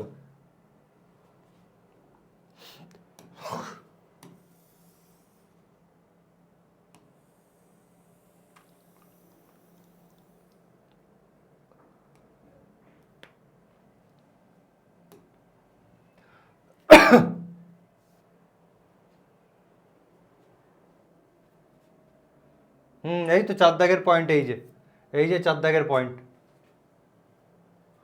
এই দেখ 4 দাগের পয়েন্ট। ঠিক আছে, হ্যাঁ আপনি বললেন অনুঘটকের কোনো পরিবর্তন হয় না, জারণ সংখ্যা। আমি বলেছি কেমিক্যাল কম্পোজিশনের কোনো পরিবর্তন হয় না। কেমিক্যাল কম্পোজিশনের পরিবর্তন হয়, রাসায়নিক পরিবর্তন ঘটে না। জারণ সংখ্যার পরিবর্তন ঘটা মানে, ঠিক আছে, জারণ সংখ্যার পরিবর্তন ঘটালো মানে ও প্রথমের জারণ সংখ্যাটার পরিবর্তন ঘটালো, আবার ব্যাক করে আগের জায়গায় ফিরে চলে আসবে। ও ব্যাক করে আবার আগের জায়গায় ফিরে চলে আসবে। ঠিক আছে, ও ব্যাক করে আবার আগের জায়গায় চলে আসবে। ঠিক আছে, ধর কেউ Fe2+ থেকে Fe3+ গেল, আবার Fe3+ থেকে Fe2+ ফিরে চলে আসলো। বা ও সারফেস এরিয়াটা এতটাই বড়, অনুঘটকের সারফেস এরিয়াটা এতটাই বড়, ও সারফেস এরিয়াটাকে বাড়িয়ে দিল। সারফেস এরিয়া বাড়িয়ে দিল মানে ওর কেমিক্যাল কম্পোজিশন কিন্তু চেঞ্জ হলো না। ওর কেমিক্যাল কম্পোজিশন কিন্তু চেঞ্জ হলো না। হ্যাঁ, অনুঘটকের কাজই হচ্ছে এটা। অনুঘটকের কাজই হচ্ছে এটা। ও শুধুমাত্র বিক্রিয়ার বেগ বাড়ায় বা কমায়, কিন্তু বিক্রিয়া শেষে অবিকৃত অবস্থায় পাওয়া যায়, মানে ওর কেমিক্যাল কম্পোজিশনের পরিবর্তন হয় না। ঠিক আছে, চল 4 নম্বর পয়েন্ট। এই পয়েন্টটা খুব ইম্পর্টেন্ট এবং এই পয়েন্টটা থেকেই তোকে কোশ্চেন করবে। এই পয়েন্টটা থেকেই তোকে কোশ্চেন করবে। হ্যাঁ বলছি, এই তোকে কোশ্চেন করবে রাসায়নিক সাম্যাবস্থাকে গতিশীল সাম্য বলা হয় কেন, এবং তার উত্তর হবে এটা, যেটা আমি লিখিয়ে দিয়েছি। মানে রাসায়নিক সাম্যাবস্থাকে গতিশীল বলা হয় কেন? গতিশীল সাম্য মানে আর কিছুই নয়, গতিশীল সাম্য আর সাম্যাবস্থা। আমি একটা কথা বলে দিই এখানে, সাম্য আর সাম্যাবস্থা একই জিনিস। সাম্য আর সাম্যাবস্থা একই জিনিস। ওকে, মানে সোজা কথাই হচ্ছে রাসায়নিক সাম্য অবস্থাকে গতিশীল বলা হয়। রাসায়নিক সাম্যাবস্থাকে গতিশীল বলা হয়। বা তোকে এইভাবে দেবে, রাসায়নিক সাম্যাবস্থাকে গতিশীল সাম্য বলা হয় কেন? রাসায়নিক সাম্যাবস্থাকে গতিশীল সাম্যাবস্থা বলা হয় কেন? দেখ, যখন বিক্রিয়াটি রাসায়নিক সাম্যাবস্থায় পৌঁছে যায় তখন ওর গাঢ়ত্বের কোনো পরিবর্তন হয় না। তাই আপাত দৃষ্টিতে দেখলে মনে হয় বিক্রিয়াটি সাম্যাবস্থায় পৌঁছে স্তব্ধ হয়ে গেছে বা থেমে গেছে, কিন্তু প্রকৃতপক্ষে বিক্রিয়াটি সাম্যাবস্থায় স্তব্ধ হয়ে যায় না বা থেমে যায় না। কারণ সাম্যাবস্থায় সম্মুখমুখী এবং পশ্চাৎমুখী এই দুটো বিক্রিয়াই একই হারে গতিশীল থাকে, একই হারে গতিশীল থাকে। তাই ওর গাঢ়ত্বের পরিবর্তন ঘটে না, কিন্তু কিন্তু বিক্রিয়া ক্রমাগত চলতে থাকে। সম্মুখমুখী এবং পশ্চাৎমুখী এই উভয় বিক্রিয়াই ক্রমাগত হারে চলতে থাকে। যেহেতু সম্মুখমুখী এবং পশ্চাৎমুখী উভয় বিক্রিয়াই একই হারে গতিশীল থাকে, তাই রাসায়নিক সাম্যাবস্থাকে কি বলা হয়? গতিশীল সাম্যাবস্থা। ক্লিয়ার? হ্যাঁ, অনুঘটক শুধু ত্বরান্বিত করে বিক্রিয়াকে। আমি আবার বলছি, যে কোনো উভমুখী বিক্রিয়া একবার যদি সাম্যাবস্থায় পৌঁছে যায় তাহলে তার গাঢ়ত্বের কোনো পরিবর্তন ঘটে না। তাই আপাত দৃষ্টিতে দেখে মনে হয় যে বিক্রিয়াটি থেমে গেছে বা স্টপ হয়ে গেছে, কিন্তু প্রকৃতপক্ষে সাম্যাবস্থায় বিক্রিয়াটি থেমে যায় না বা স্টপ হয়ে যায় না। কারণ বিক্রিয়ার সাম্যাবস্থায় সম্মুখমুখী এবং পশ্চাৎমুখী উভয় বিক্রিয়াই একই হারে গতিশীল থাকে। যেহেতু সম্মুখমুখী এবং পশ্চাৎমুখী উভয় বিক্রিয়াই গতিশীল থাকে, তাই রাসায়নিক সাম্যাবস্থাকে গতিশীল সাম্য বলা হয়। ক্লিয়ার? এবার ক্লিয়ার? যেহেতু সাম্যাবস্থাতে সম্মুখমুখী এবং পশ্চাৎমুখী উভয় বিক্রিয়াই গতিশীল থাকে, তাই রাসায়নিক সাম্যাবস্থাকে গতিশীল সাম্য বলা হয়। তাই রাসায়নিক সাম্যাবস্থাকে গতিশীল সাম্য বলা হয়। ওকে? কারণ এমন নয় যে বিক্রিয়ায় সাম্যাবস্থায় পৌঁছালাম, তারপরে বিক্রিয়া সম্মুখমুখী বিক্রিয়ার বেগ আর পশ্চাৎমুখী বিক্রিয়ার বেগ থেমে গেল, সেটা কখনোই ঘটে না। সাম্যাবস্থায় কি ঘটে? সাম্যাবস্থায় সম্মুখমুখী বিক্রিয়ার বেগ আর পশ্চাৎমুখী বিক্রিয়ার বেগ একই হারে গতিশীল থাকে, একই হারে গতিশীল থাকে। যেহেতু দুজনেই গতিশীল থাকে, তাই এই রাসায়নিক বিক্রিয়ার সাম্যাবস্থাকে কি বলা হয়? গতিশীল সাম্য বলা হয় বা গতিশীল সাম্যাবস্থা বলা হয়। ইংলিশ টার্মে অ্যাকচুয়ালি ইকুইলিব্রিয়ামে কি হয়? অ্যাকচুয়ালি ইকুইলিব্রিয়ামে forward direction reaction and backward direction reaction same রেটে চলতে থাকে। কেমিক্যাল ইকুইলিব্রিয়ামে কি হয়? ফরওয়ার্ড ডাইরেকশন রেট আর ব্যাকওয়ার্ড ডাইরেকশন রেট সেম রেটে চলতে থাকে বা ইকুয়াল রেটে চলতে থাকে। যেহেতু ওরা একই রেটে ওরা গতিশীল থাকে, একই রেটে ওরা গতিশীল থাকে, তাই রাসায়নিক সাম্যাবস্থাকে গতিশীল সাম্য বলা হয়। বা আমি ইংলিশে লিখে দিচ্ছি, দ্য কেমিক্যাল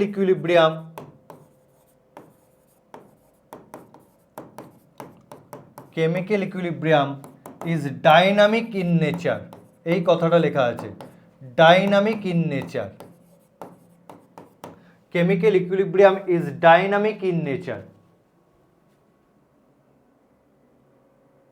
না, হ্যাঁ সাহিল ঠিকই বলেছো। সাম্যাবস্থায় রিয়াকশন কখনো থেমে থাকে না, ক্রমাগত চলতে থাকে, এদিকেও যাবে এদিকেও যাবে, এদিকেও যাবে এদিকেও যাবে। তো বিক্রিয়া বা রিয়াকশন সবসময় কি আছে? গতিশীল অবস্থায় আছে। তো গতিশীল অবস্থায় আছে বলেই একে কি বলা হয়? গতিশীল সাম্য বলা হয়। গতিশীল অবস্থায় আছে বলে ওকে, মানে গতিশীল অবস্থায় আছে বলেই ওকে গতিশীল সাম্যাবস্থা বলা হয়। যেমন তুমি চিন্তা করো, একটা উদাহরণ দিই, ব্যাপারটা আরও ক্লিয়ার হবে। ধরো ট্রেডমিল, তোমরা প্রত্যেকেই জিমে দেখেছো ট্রেডমিল আছে। ট্রেডমিলে মানুষ কি করে? দৌড়ায়। তো ট্রেডমিলে উঠে যখন কোনো একটা মানুষ দৌড়ায় তখন তার কোনো সরণের পরিবর্তন হয়? সে কি কোনো জায়গা পরিবর্তন করে? তার কি কখনো সরণের পরিবর্তন হয়? দেখে মনে হয় কি ও এক জায়গায় স্থির হয়ে আছে এবং এক জায়গায় স্থির হয়ে ও হাত পা নাড়াচ্ছে। কিন্তু প্রকৃতপক্ষে ট্রেডমিলে কি হয়? ট্রেডমিলটা যত রেটে পেছনের দিকে আসে তোমাকে তত গতিতে সামনের দিকে ছুটতে হয়। ট্রেডমিলটা যত রেটে পেছনের দিকে আসবে তোমাকে সেই একই বেগে কি করতে হবে? দৌড়াতে হবে। তোমার বেগ যদি কম হয় তুমি পিছলে পড়ে যাবে। ওকে, তোমাকে একই বেগে দৌড়াতে হবে। তাই ট্রেডমিলে কি মনে হয় যে লোকটা স্থির হয়ে আছে, কিন্তু অ্যাকচুয়ালি লোকটা কি স্থির হয়ে আছে? না, লোকটা অ্যাকচুয়ালি স্থির হয়ে নেই। ট্রেডমিলটা যে রেটে পেছনের দিকে আসছে, লোকটা সেই বেগে সামনের দিকে এগোচ্ছে। সেই জন্য লোকটার স্মরণের পরিবর্তন হচ্ছে না বটে, কিন্তু লোকটা গতিশীল আছে। লোকটা কি আছে? গতিশীল আছে। হ্যাঁ, ইনফিনিটি টাইম, হ্যাঁ ইনফিনিটি টাইম, বুঝতে পারলে? তো সেই একই জিনিস ইকুইলিব্রিয়ামে হয়, সেই একই জিনিস ইকুইলিব্রিয়ামে হয়। ইকুইলিব্রিয়ামে কি হয়? ফরওয়ার্ড ডাইরেকশন এবং ব্যাকওয়ার্ড ডাইরেকশন, দুটো ডাইরেকশনের রেট একই হারে গতিশীল থাকে, দুটো ডাইরেকশনের বেগ একই হারে গতিশীল থাকে। তাই রাসায়নিক সাম্যাবস্থাকে গতিশীল সাম্য বলা হয়। তাই রাসায়নিক সাম্যাবস্থাকে গতিশীল সাম্য বলা হয়। ক্লিয়ার? কমেন্ট করে জানাও। আর এইটা হচ্ছে দেখবে লেখা আছে, তোমাকে যদি কোশ্চেন করে রাসায়নিক সাম্যাবস্থাকে গতিশীল সাম্য বলা হয় কেন, তখন তার উত্তরটা এইটা লিখবে, তার উত্তরটা এইটা লিখবে। ঠিক আছে? বিক্রিয়া কখনো শেষ হয় না, বিক্রিয়া কখনো শেষ হয় না প্রান্তিক, বিক্রিয়া কখনো শেষ হয় না, কখনোই শেষ হয় না। চলো নেক্সট।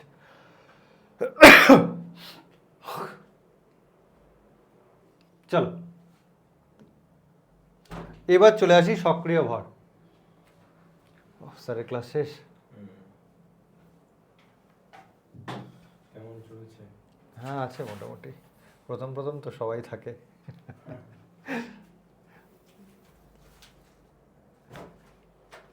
চলো চলো এবার আমরা পড়ব সক্রিয় ভর বা অ্যাক্টিভ মাস। সক্রিয় ভর বা অ্যাক্টিভ মাস একটু ফাস্ট করাবো। হ্যাঁ, আজকের প্রথম দিন বলে একটু স্লো স্লো পড়াচ্ছি, পরে আমি ফাস্ট পড়াবো, চিন্তা নেই। আর সক্রিয় ভর বা অ্যাক্টিভ মাস, সক্রিয় ভর কি বলে? কোনো পদার্থের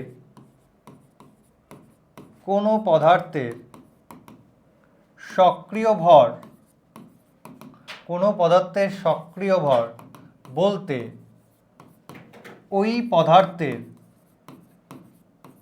পদার্থের মোলার গাঢ়ত্ব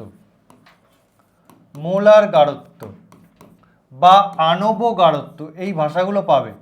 মোলার গাঢ়ত্ব বা আণব গাঢ়ত্ব,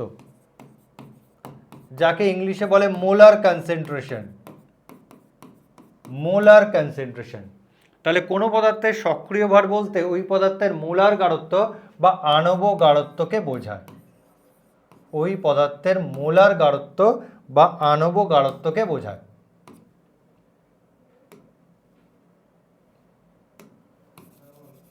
তাহলে সক্রিয় ভর কি? সক্রিয় ভর কি? কোনো পদার্থের সক্রিয় ভর বলতে ওই পদার্থের মোলার গাঢ়ত্ব বা আণব গাঢ়ত্বকে বোঝায়। মোলার গাঢ়ত্ব বা মোলার কনসেন্ট্রেশন কি করে বার করা হয়? মোলার গাঢ়ত্ব বা মোলার কনসেন্ট্রেশন, সেটা হচ্ছে সি, বার করা হয় C is equal to N by V. C is equal to কি? এন বাই ভি, যেখানে এনটা কি? এনটা হচ্ছে নাম্বার অফ মোলস বা মোল সংখ্যা, নাম্বার অফ মোলস বা মোল সংখ্যা। ভিটা কি? ভিটা হচ্ছে আয়তন, এবং এই আয়তনটাকে লিটার ইউনিটে বার করা হয়, আয়তনটাকে লিটার ইউনিটে রাখা হয়। তাহলে মোলার গাঢ়ত্ব আমরা কি করে বার করি? মোলার গাঢ়ত্ব বার করার ফর্মুলা হচ্ছে এন বাই ভি, যেখানে এনটা হচ্ছে মোল সংখ্যা, ভিটা হচ্ছে লিটার হিসাবে আয়তন, ভিটা হচ্ছে লিটার হিসাবে আয়তন। আয়তন মানে হচ্ছে ভলিউম, আয়তন মানে হচ্ছে ভলিউম, আর মোল সংখ্যা মানে নাম্বার অফ মোলস, মোল সংখ্যা মানে নাম্বার অফ মোলস। এবার এই চ্যাপ্টারে আমরা মোলার গাঢ়ত্বকে থার্ড ব্র্যাকেট দিয়ে রিপ্রেজেন্ট করব। এই third bracket represents molar concentration বা মোলার গাঢ়ত্ব বা অ্যাক্টিভ মাস। তাহলে আমি কি বললাম? কোনো পদার্থের সক্রিয় ভর কি? কোনো পদার্থের সক্রিয় ভর মানেই মোলার গাঢ়ত্ব বা মোলার কনসেন্ট্রেশন। তাহলে এই থার্ড ব্র্যাকেট কাকে রিপ্রেজেন্ট করছে? এই থার্ড ব্র্যাকেট মোলার কনসেন্ট্রেশনকে রিপ্রেজেন্ট করছে। আর কাকে রিপ্রেজেন্ট করছে? অ্যাক্টিভ মাসকে রিপ্রেজেন্ট করছে। অ্যাক্টিভ মাসকে কি করছে? রিপ্রেজেন্ট করছে। তাহলে এই চ্যাপ্টারে থার্ড ব্র্যাকেট দিয়ে আমরা মোলার গাঢ়ত্ব বা মোলার কনসেন্ট্রেশনটাকে ডিনোট করব। মানে আমি যদি থার্ড ব্র্যাকেট দিয়ে এ লিখি, তার মানে তুমি বুঝবে ওটা হচ্ছে এ এর মোলার গাঢ়ত্ব, এ এর মোলার কনসেন্ট্রেশন। আমি যদি থার্ড ব্র্যাকেট দিয়ে বি লিখি তাহলে তুমি বুঝবে এটা হচ্ছে বি এর মোলার গারত্ব বা বি এর অ্যাক্টিভ মাস। ওকে, আমি যদি থার্ড ব্র্যাকেট দিয়ে এক্স লিখি তুমি বুঝবে এটা হচ্ছে এক্স এর মোলার গারত্ব বা এক্স এর অ্যাক্টিভ মাস। এইবার এখানে কিছু ইম্পর্টেন্ট কথা আছে, যেমন কোনো কঠিন পদার্থের সক্রিয় ভর বা অ্যাক্টিভ মাস, কোনো কঠিন পদার্থের সক্রিয় ভর বা মোলার গারত্ব, কি অ্যাক্টিভ মাস একই জিনিস, বা মোলার গারত্ব 1 ইউনিট ধরা হয়, 1 ইউনিট ধরা হয়। এটা যেন মুখস্থ থাকে, তোমাকে শর্ট কোশ্চেন করতে পারে, কোনো কঠিন পদার্থের মোলার গারত্ব কত ধরা হয়। কোনো কঠিন পদার্থের মোলার গারত্ব বা সক্রিয় ভরকে আমরা 1 একক ধরি, আমরা 1 একক ধরি। আচ্ছা ঠিক আছে, বললাম তো একটু হ্যান্ডরাইটিংটা একটু খারাপ আছে, একটু বুঝে নিতে হবে কষ্ট করে। তাহলে কঠিন পদার্থের সক্রিয় ভর বা মোলার গারত্বকে আমরা 1 ইউনিট ধরি বা 1 একক ধরি। এবার হচ্ছে গ্যাসীয় পদার্থের ক্ষেত্রে, গ্যাসীয় পদার্থের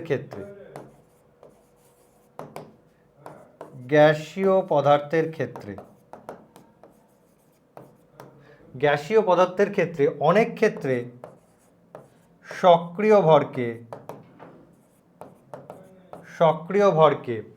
গ্যাসীয় পদার্থের ক্ষেত্রে সক্রিয় ভরকে আংশিক চাপ দিয়েও প্রকাশ করা হয়। আংশিক চাপ মানে হচ্ছে পার্শিয়াল প্রেশার, আংশিক চাপ বা পার্শিয়াল প্রেশার দ্বারা প্রকাশ করা হয়।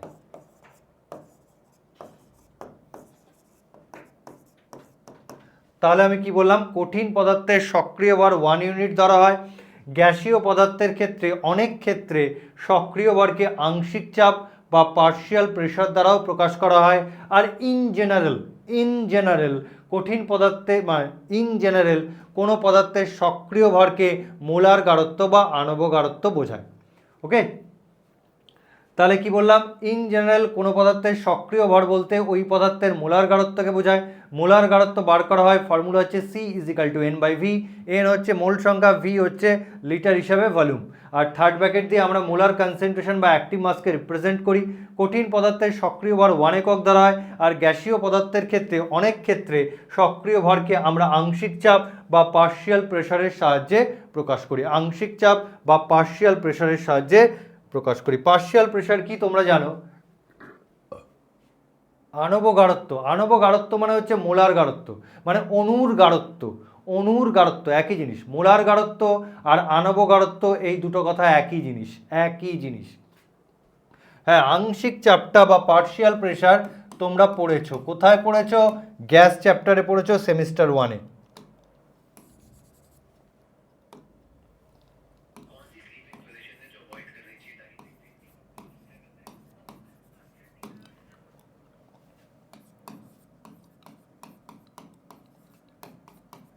আংশিক চাপ মানে হচ্ছে partial pressure. Okay, partial pressure কি? ধরো একটা আমি বদ্ধ পাত্র নিলাম, তার মধ্যে 3টে গ্যাস নিলাম A B C। এই 3টে গ্যাস মিলে আমি একটা মিশ্রণ তৈরি করলাম। এবার এই গ্যাস মিশ্রণের ভিতর উপাদান A গ্যাস, এই গ্যাস মিশ্রণের মধ্যে এই A গ্যাসটি একা যে চাপ প্রয়োগ করে সেটা হচ্ছে A গ্যাসের অংশচাপ। B গ্যাসটি একা যে চাপ প্রয়োগ করে সেটা B গ্যাসের অংশচাপ। C গ্যাসটি একা যে চাপ প্রয়োগ করে সেটা C গ্যাসের অংশচাপ। অর্থাৎ কোনো একটা গ্যাস মিশ্রণের মধ্যে উপাদান গ্যাসগুলির ইন্ডিভিজুয়াল যে প্রেশার সেটাই হচ্ছে পার্শিয়াল প্রেশার বা আংশিক চাপ। অর্থাৎ কোনো গ্যাস মিশ্রণের মধ্যে A গ্যাসটা একা যে চাপ প্রয়োগ করবে সেটা ওর পার্শিয়াল প্রেশার, B গ্যাসটা একা যে চাপ প্রয়োগ করবে সেটা B গ্যাসের পার্শিয়াল প্রেশার, C গ্যাসটা একা যে চাপ প্রয়োগ করবে সেটা C গ্যাসের পার্শিয়াল প্রেশার।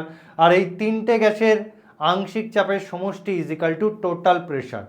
এই তিনটে গ্যাসের অংশ চাপের সমষ্টি হচ্ছে কি টোটাল প্রেশার, যেখানে কোথায় পড়েছিলাম ডাল্টনের আংশিক চাপ সূত্রে।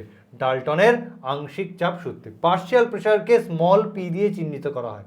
পি এ গ্যাসের অংশচাপ, পিবি বি গ্যাসের অংশচাপ, পিসি সি গ্যাসের অংশচাপ। ইয়েস, একদম কৃষ্ণ, একদম ঠিক, একদম ঠিক। তাহলে আমরা কি দেখলাম, কোনো গ্যাস মিশ্রণের ভিতর উপাদান গ্যাসগুলি একা যে চাপ প্রয়োগ করে বা ওদের যে ইন্ডিভিজুয়াল প্রেশার, সেটাকেই আমি কি বলবো, আংশিক চাপ। আংশিক চাপ, আর আংশিক চাপগুলোকে যোগ করলে আমি কি পাবো, টোটাল প্রেশার, গ্যাস মিশ্রণের টোটাল প্রেশার। হ্যাঁ, ইয়েস ইয়েস, মিশ্রণ যখন তৈরি হচ্ছে, আমি যখনই বলছি মিশ্রণ, তার মানে ওরা নিজেদের মধ্যে রাসায়নিক বিক্রিয়া করবে না। ওকে, যদি রাসায়নিক বিক্রিয়া করে তাহলে মিশ্রণ হবে না। ওকে, yes, this does not react, does not react, clear? এটাই হচ্ছে আংশিক প্রেশার। এবার দেখো, আমি একটা গ্যাস মিশ্রণের ভিতর আমি একটি, ধরো এই গ্যাস মিশ্রণের ধরো একটি উপাদান গ্যাস নিলাম এ। এই গ্যাস মিশ্রণের মধ্যে আমি একটা উপাদান গ্যাস নিলাম এ। এবার এই এর পার্শিয়াল প্রেশার কত? এর পার্শিয়াল প্রেশার আমি লিখলাম পিএ। এর পার্শিয়াল প্রেশার লিখলাম কি পিএ। ওকে, টেম্পারেচার হচ্ছে টি। এবার আমরা আদর্শ গ্যাস সমীকরণ থেকে জানি বা আইডিয়াল গ্যাস ইকুয়েশন থেকে জানি PV is equal two nRT. V হচ্ছে আয়তন, ভি আয়তন কার? এই পাত্রের আয়তন হচ্ছে ভি, এই পাত্রের আয়তন হচ্ছে ভি। ওকে, পাত্রের আয়তন হচ্ছে ভি। তো পাত্রের আয়তন যদি ভি হয়, তাহলে এ গ্যাসের আয়তন কত? ভি। বি গ্যাসের আয়তন কত? ভি। সি গ্যাসেরও আয়তন কত? ভি। কারণ আমরা জানি কোনো গ্যাস যে পাত্রে থাকে সেই পাত্রের আয়তন আর গ্যাসের আয়তন কি হয়? সেম হয়। তাহলে এই PV is equal two nRT সমীকরণ থেকে আমি কি লিখতে পারি? তো পি হচ্ছে চাপ, তো আমি সেখানে লিখছি এ গ্যাসের চাপ পি এ হলো। ভি হচ্ছে ভলিউম, তো এ গ্যাসের আয়তন কত? ভি, লিখলাম V is equal to N. আচ্ছা, আমি ধরে নিই এ গ্যাসের মোল সংখ্যা, এনে, এ গ্যাসের মোল সংখ্যা এনে। তাহলে মোল সংখ্যার জায়গায় কি লিখছি? এনে। আর হচ্ছে সর্বজনীন গ্যাস ধ্রুবক, আর টেম্পারেচারটাকে আমি কি নিয়েছি? টি নিয়েছি। টেম্পারেচারটাকে কি নিয়েছি? টি নিয়েছি। তো এখান থেকে আমি লিখতে পারি PA is equal to NA by V into RT. NA by V into RT. ভালো করে দেখে বলো, এই এন বাই ভিটাকে কি বলে? আমি এক্ষুনি করিয়েছি। এন বাই ভিটাকে কি বলে? স্যার, এন বাই ভিটাকে মোলার গাঢ়ত্ব বলে। এন বাই ভিটাকে মোলার গাঢ়ত্ব বলে। তাহলে এনএ বাই ভিটাকে আমি কি বলবো? এনএ বাই ভিটাকে বলবো এ গ্যাসের মোলার গাঢ়ত্ব বা এর মোলার গাঢ়ত্ব, এর মোলার গাঢ়ত্ব। তাহলে এনএ বাই ভিটাকে আমি কি বলতে পারি? স্যার, বলতে পারি এর মোলার গাঢ়ত্ব। আর মোলার গাঢ়ত্বকে আমরা কিভাবে রিপ্রেজেন্ট করি? মোলার গাঢ়ত্বকে আমরা থার্ড ব্র্যাকেট দিয়ে রিপ্রেজেন্ট করি।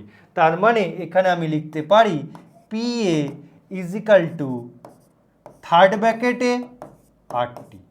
PA is equal to third ব্র্যাকেটে আরটি। থার্ড ব্র্যাকেটে কি বোঝাচ্ছে? এর মোলার গাঢ়ত্ব। এটা কি বোঝাচ্ছে? এর মোলার গাঢ়ত্ব। তো এটা একটা ফর্মুলা তৈরি হলো, যেটা আমি পরে ইউজ করব। তাহলে পিএ ইজ ইকাল টু কি লিখতে পারি? Concentration of A RT. ঠিক একই রকমভাবে যদি আমি বি গ্যাস দেখতাম, তাহলে পিবি ইজ ইকাল টু লিখতে পারতাম কনসেন্ট্রেশন অফ বি আরটি। আমি একই রকমভাবে যদি সি গ্যাস দেখতাম, তাহলে লিখতে পারতাম কনসেন্ট্রেশন সি আরটি। একই রকমভাবে। ক্লিয়ার? সবাই বুঝতে পারলে? কমেন্ট করে জানাও।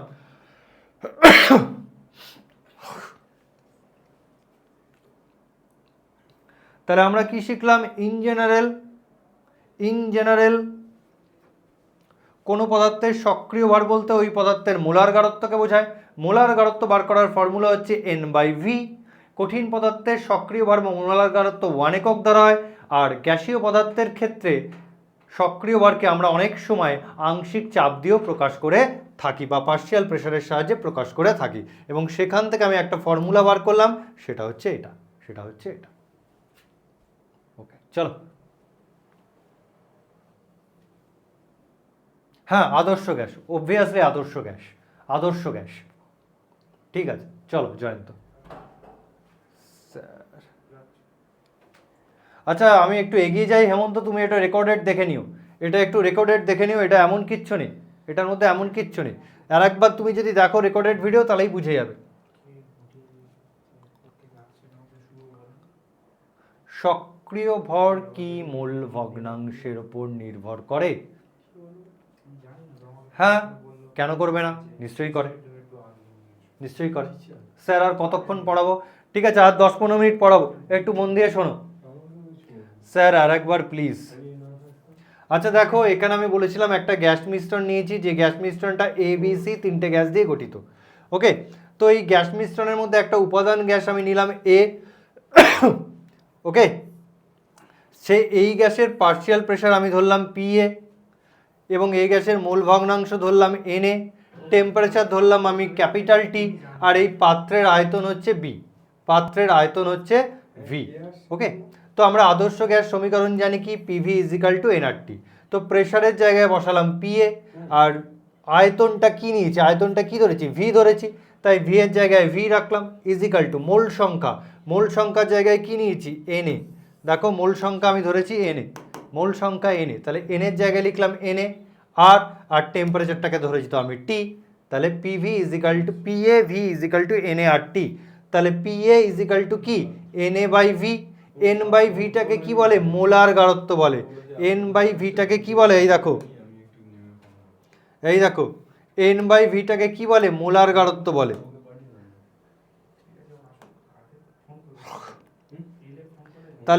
তাহলে Na/v-টাকে কি বলবো? A এর মোলার গাঢ়ত্ব। Na/v-টাকে কি বলবো? A এর মোলার গাঢ়ত্ব। মোলার গাঢ়ত্বকে সবসময় থার্ড ব্র্যাকেট দিয়ে চিহ্নিত করা হয়। তাই Na/v এর জায়গায় কি লিখলাম? থার্ড ব্র্যাকেট দিয়ে A। কি বোঝাচ্ছে? A এর মোলার গাঢ়ত্ব। থার্ড ব্র্যাকেট দিয়ে A কি বোঝাচ্ছে? A এর মোলার গাঢ়ত্ব। তাহলে PA = কি? Concentration of ART। ঠিক একই রকমভাবে যদি আমি PB দেখতাম, তাহলে PB = কি লিখতে পারতাম? Concentration of BRT। আমি যদি একই রকমভাবে PC নিতাম, তাহলে PC = কি লেখা যেত? Concentration of CRT। আপনার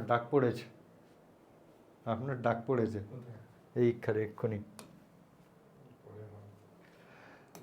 আচ্ছা ঠিক আছে, স্যারকে ডেকে দেবো।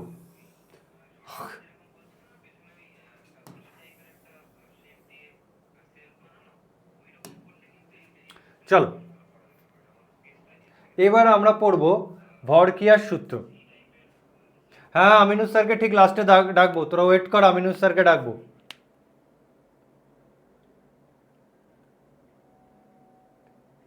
পার্শিয়াল স্টেটমেন্টের নিচে অন মোর স্টেটমেন্ট, ইংলিশে এটা কি আছে? রেস্টি আন্ডারস্ট্যান্ড। আচ্ছা, বুঝতে পারছি না কি বলতে চাইছিস। পার্শিয়াল স্টেটমেন্টের নিচে অন মোর স্টেটমেন্টটা ইংলিশটা কি আছে?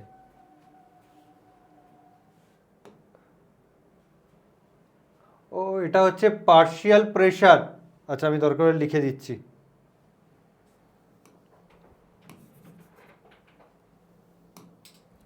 Partial pressure. Okay, partial pressure আছে। ঠিক আছে, এটা হচ্ছে মোল ভগ্নাংশ, মোল সংখ্যা মানে মোল নাম্বার, এটা হচ্ছে মোল সংখ্যা মানে মোল নাম্বার। স্যার, পাটারটন ভিওলেট 3টে গ্যাসের, স্যার কি ভিওলেট 3টে গ্যাসের আয়তন কি করে ভি হয়? তো 3টে গ্যাসের আয়তন ভি হবে না? আদর্শ গ্যাস মানে আদর্শ গ্যাসের নির্দিষ্ট কোনো আয়তন নেই। আমি 3টে গ্যাসকে আদর্শ গ্যাস ধরে নিয়েছি। আদর্শ গ্যাসের নির্দিষ্ট কোনো আয়তন নেই। এটা গ্যাসের গতীয় তত্ত্বের একটা কি বলবো? স্বীকার্য। গ্যাসের গতীয় তত্ত্বের একটা স্বীকার্য। আদর্শ গ্যাসের কোনো আকার বা আয়তন নেই, যে পাত্রে রাখা হয় সেই পাত্রের আয়তন ইজিক্যাল টু আদর্শ গ্যাসের আয়তন হয়। তুই 4টে গ্যাস ওখানে রাখিস না কেন, 4টে গ্যাসের আয়তনই আমি ধরবো ভি। ঠিক আছে, চল ভর ক্রিয়ার সূত্র। ভর ক্রিয়ার সূত্র হচ্ছে law of mass action. Law of mass action, law of mass action. ভর ক্রিয়ার সূত্র অত্যন্ত important, law of mass action.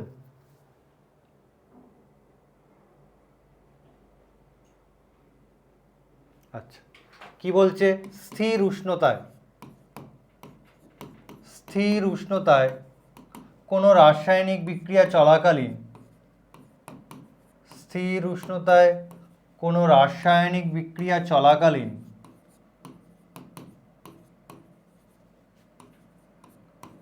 স্থির উষ্ণতায় কোনো রাসায়নিক বিক্রিয়া চলাকালীন কোনো মুহূর্তে ওই বিক্রিয়া হার, কোনো মুহূর্তে ওই বিক্রিয়া হার মানে ওই বিক্রিয়ার বেগ, বিক্রিয়া হার মানে বিক্রিয়ার বেগ, ওই বিক্রিয়া হার ওই মুহূর্তে বিক্রিয়া সিস্টেমে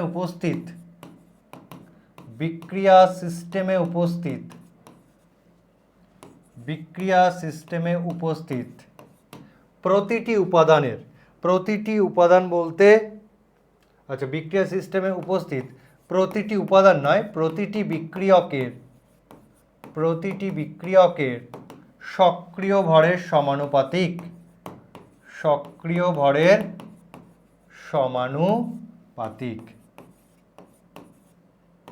ওকে, যারা ইংলিশে করছিস তাদের বলে দিচ্ছি, the rate of the reaction, এই বলছে অ্যাট কনস্ট্যান্ট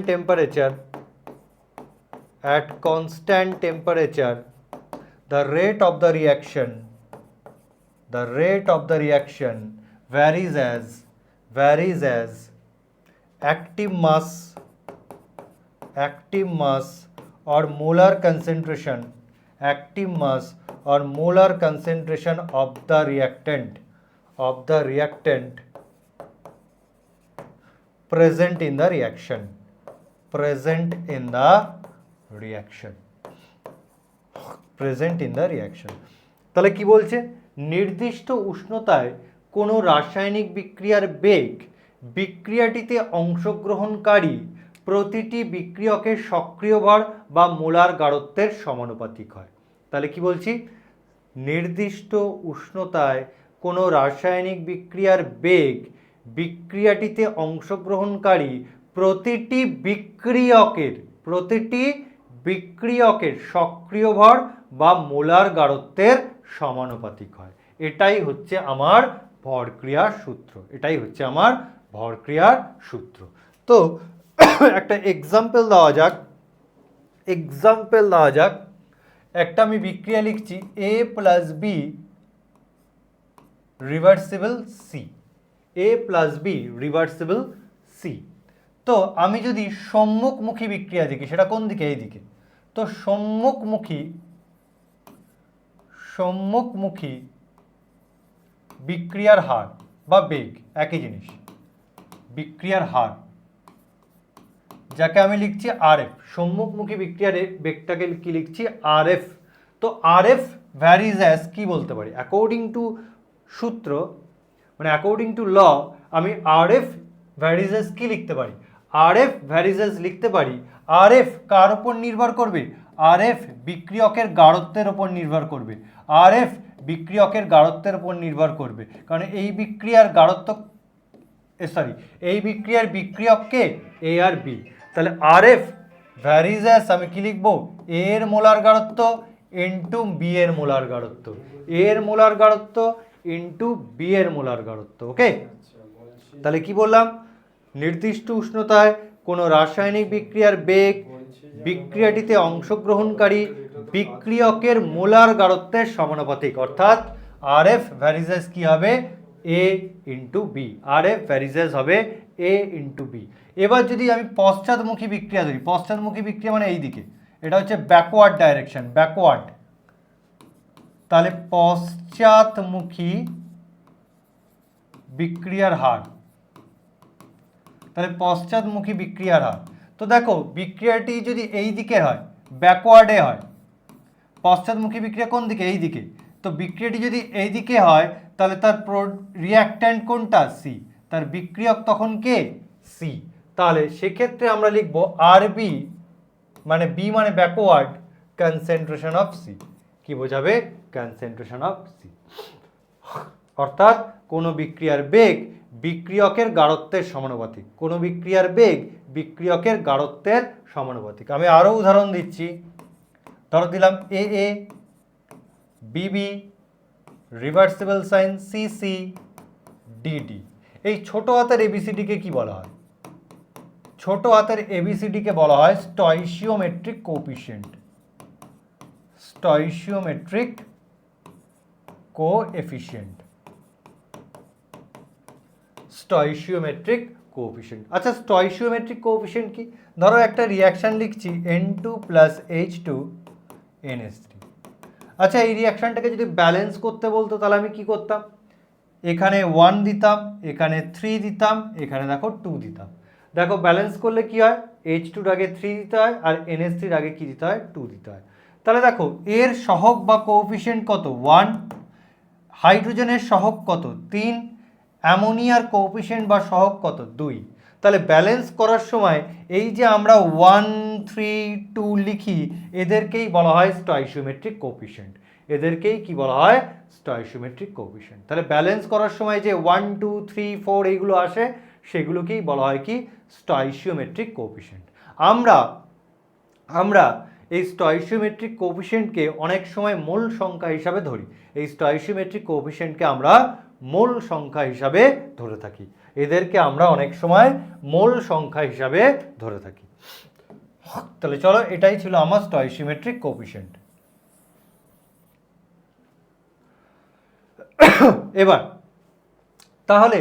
এবার যদি আমি সম্মুখমুখী বিক্রিয়া দেখি, সম্মুখমুখী বিক্রিয়া কোনটা? সম্মুখমুখী বিক্রিয়া হচ্ছে এইটা। সম্মুখমুখী বিক্রিয়া হচ্ছে আমার এইটা। এইটা হচ্ছে সম্মুখমুখী বিক্রিয়া।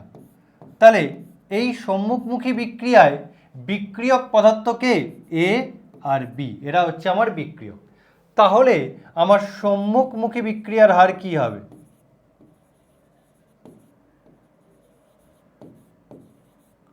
সম্মুখমুখী বিক্রিয়ার বেগ বা হার। সম্মুখমুখী বিক্রিয়ার বেগ বা হার।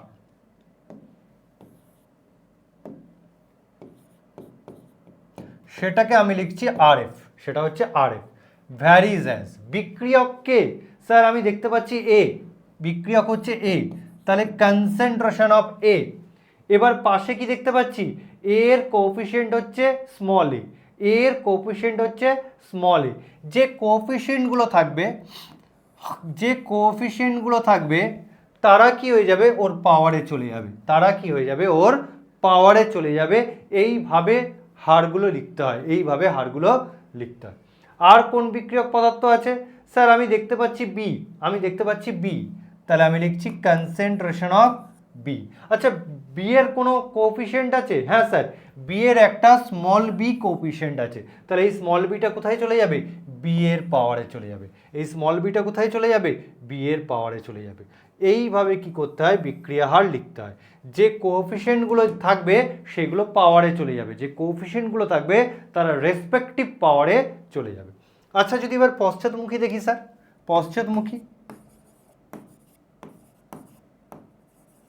পশ্চাৎমুখী বিক্রিয়া হার, পশ্চাৎমুখী বিক্রিয়া হার যাকে আমি বলছি আরবি।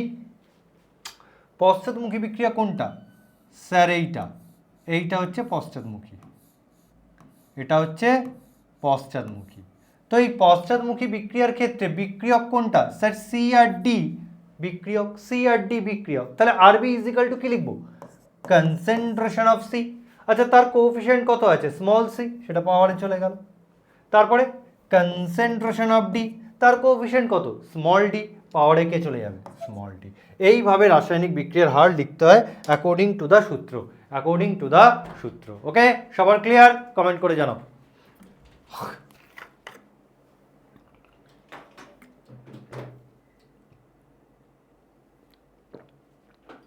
সবাই কমেন্ট করে জানাও। হুম হুম হ্যাঁ যাচ্ছি।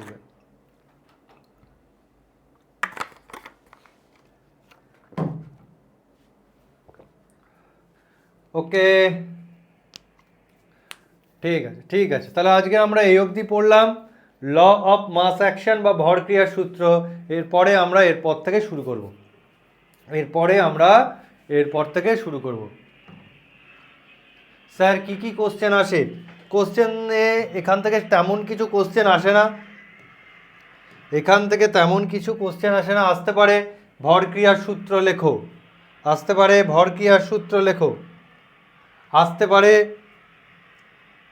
আসতে পারে সক্রিয় ভর বলতে কি বোঝো, কঠিন পদার্থের সক্রিয় ভর কত, আসতে পারে রাসায়নিক সাম্যাবস্থাকে গতিশীল সাম্য বলা হয় কেন, আসতে পারে যে অনুঘটক কোনো রাসায়নিক বিক্রিয়ার সাম্যাবস্থাকে কি প্রভাবিত করতে পারে, বা কোনো রাসায়নিক বিক্রিয়ার সাম্যাবস্থার ওপর অনুঘটকের প্রভাব কি, হোমোজিনিয়াস ইকুইলিব্রিয়াম কি, হেটেরোজিনিয়াস ইকুইলিব্রিয়াম কি, আর তোমাকে দিতে পারে কেমিক্যাল ইকুইলিব্রিয়াম কি, আর তোমার আসতে পারে এই কোশ্চেনটা ক্যালসিয়াম কার্বনেটকে মুক্ত বদ্ধ পাত্রে আলাদাভাবে উত্তপ্ত করলে পৃথক ফল পাওয়া যায় কেন। স্যার আপনার ডাক পড়েছে।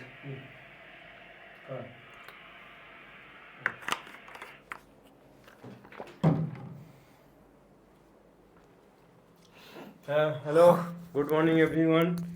আসছি আজ রাত 10টাতে, তো আসছি, তোদের সাথে দেখা হবে, চিন্তার কিছু নেই। আজ রাত 10টাতে সবাই থাকিস, নেটটাকে বাঁচিয়ে রাখিস। বিকালে আবার 3টে থেকে স্যারের ক্লাস আছে, আমাদের বায়োলজি টিচার সাহিল স্যারের। আর রাত্রে 10টাতে আমি আসছি। তো গুড মর্নিং সবাইকে, লক্ষ্মী পুজোর অনেক অনেক ভালোবাসা এবং বিজয়া, শুভ বিজয়া। তো তোদের সবার সাথে দেখা হচ্ছে আজকে রাত্রে। প্রথম দিন তো দেখা হলোই, অনেকে ছিলিস না, যারা নতুন ছিলিস আজকে রাত্রে তাদের সাথে গল্প করব, তাদের কথাগুলো শুনবো। আগের দিন সবার সাথে কথা হয়েছে যারা যারা ছিলিস, তো নতুন যারা আছিস তাদের সাথে রাত্রে কথা হবে। আর বেশি কিছু বলবো না, ঠিক আছে? স্যারের প্রথম ক্লাস কেমন লাগলো অবশ্যই জানাস। আর এই ক্লাসটি ইউটিউবে যেহেতু যাবে সেহেতু স্যার বোধহয় বলেছে, তো আমি একবার বলে দিচ্ছি যে ইউটিউবে যারা তোমরা দেখছো তাদের যদি মনে হয় যে হ্যাঁ ঠিক আছে, ভালো ক্লাস হচ্ছে, কমিউনিকেশান করা যাচ্ছে এবং সময় উপযোগী পরীক্ষার জন্য নম্বর পাওয়ার ক্ষেত্রে অনেক বেশি ভূমিকা নেবে এই ক্লাস এবং অনেক বেশি শিখতে পারবে, তাহলে অবশ্যই ইউটিউবে যারা দেখছো তাদের রিকোয়েস্ট করব যে ক্লাসটা পারচেস করার জন্য, যদি সম্ভব হয়। জোর করে নয়, কাউকে জোর করে করতে বলবো না, যদি সম্ভব হয়, যদি তোমার কাছে এনাফ পরিমাণ মানি থাকে, তোমার পরিবারের সামর্থ্য থাকে, তাহলে। তা না হলে ইউটিউবে আমাদের এই ডেমো ক্লাসের পর থেকে কন্টিনিউয়াসলি ক্লাস আসবে, সেটা তোমরা অবশ্যই দেখতে পারো। শুধু আমি বললাম এই কারণে, কিছু অবস্ট্রাগলস ইউটিউবে তো থেকেই যায়, সেই জন্যই বললাম, ঠিক আছে? হ্যাঁ চলো তাহলে আজকে শেষ করি। স্যার আর কিছু বলবে? হ্যাঁ একটু বলে নিই একটা কথা, যে এই চ্যাপ্টারটা কেমিক্যাল ইকুইলিব্রিয়াম, আমার এরপরে আর 2টো ডেটে কেমিক্যাল ইকুইলিব্রিয়াম শেষ হয়ে যাবে, আয়নিক ইকুইলিব্রিয়াম আরও 3টে ডেট লাগবে, ঠিক আছে? টোটাল ধরে রাখ আরও 5টা ডেট হলে তো টোটাল ইকুইলিব্রিয়াম চ্যাপ্টার আমি শেষ করে দেবো, টোটাল 5টা ডেটে, ঠিক আছে? আর আরেকজন জিজ্ঞেস করেছিল এই চ্যাপ্টারটা টাইম শেষ করতে হয়, তো বললাম এরপরে আর টোটাল 5টা ডেট লাগবে। আর যেটা বলার আছে, যেটা হচ্ছে একজন জিজ্ঞেস করছিল কঠিন পদার্থের গাঢ়ত্ব কত হয়, কঠিন পদার্থের গাঢ়ত্ব 1 একক ধরা হয়, বা সক্রিয় ভর 1 একক ধরা হয়, ঠিক আছে? আজকের এই অবধি থাকলো। হ্যাঁ বলে দিলাম তো আত্রেও যে শেষ করতে আর 5টা ডেট লাগবে, ঠিক আছে? চলো নেক্সট ডেটে তোমাদের সাথে আবার আমার দেখা হচ্ছে, চলো রাখছি, গুড বাই, টাটা।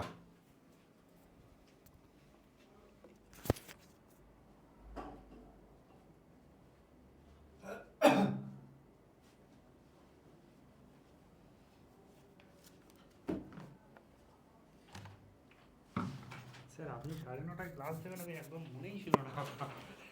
মানে আসানোর ঠিক করে দিল সব। হ্যাঁ 10 মিনিট লেট হয়ে গিয়েছিল। হ্যাঁ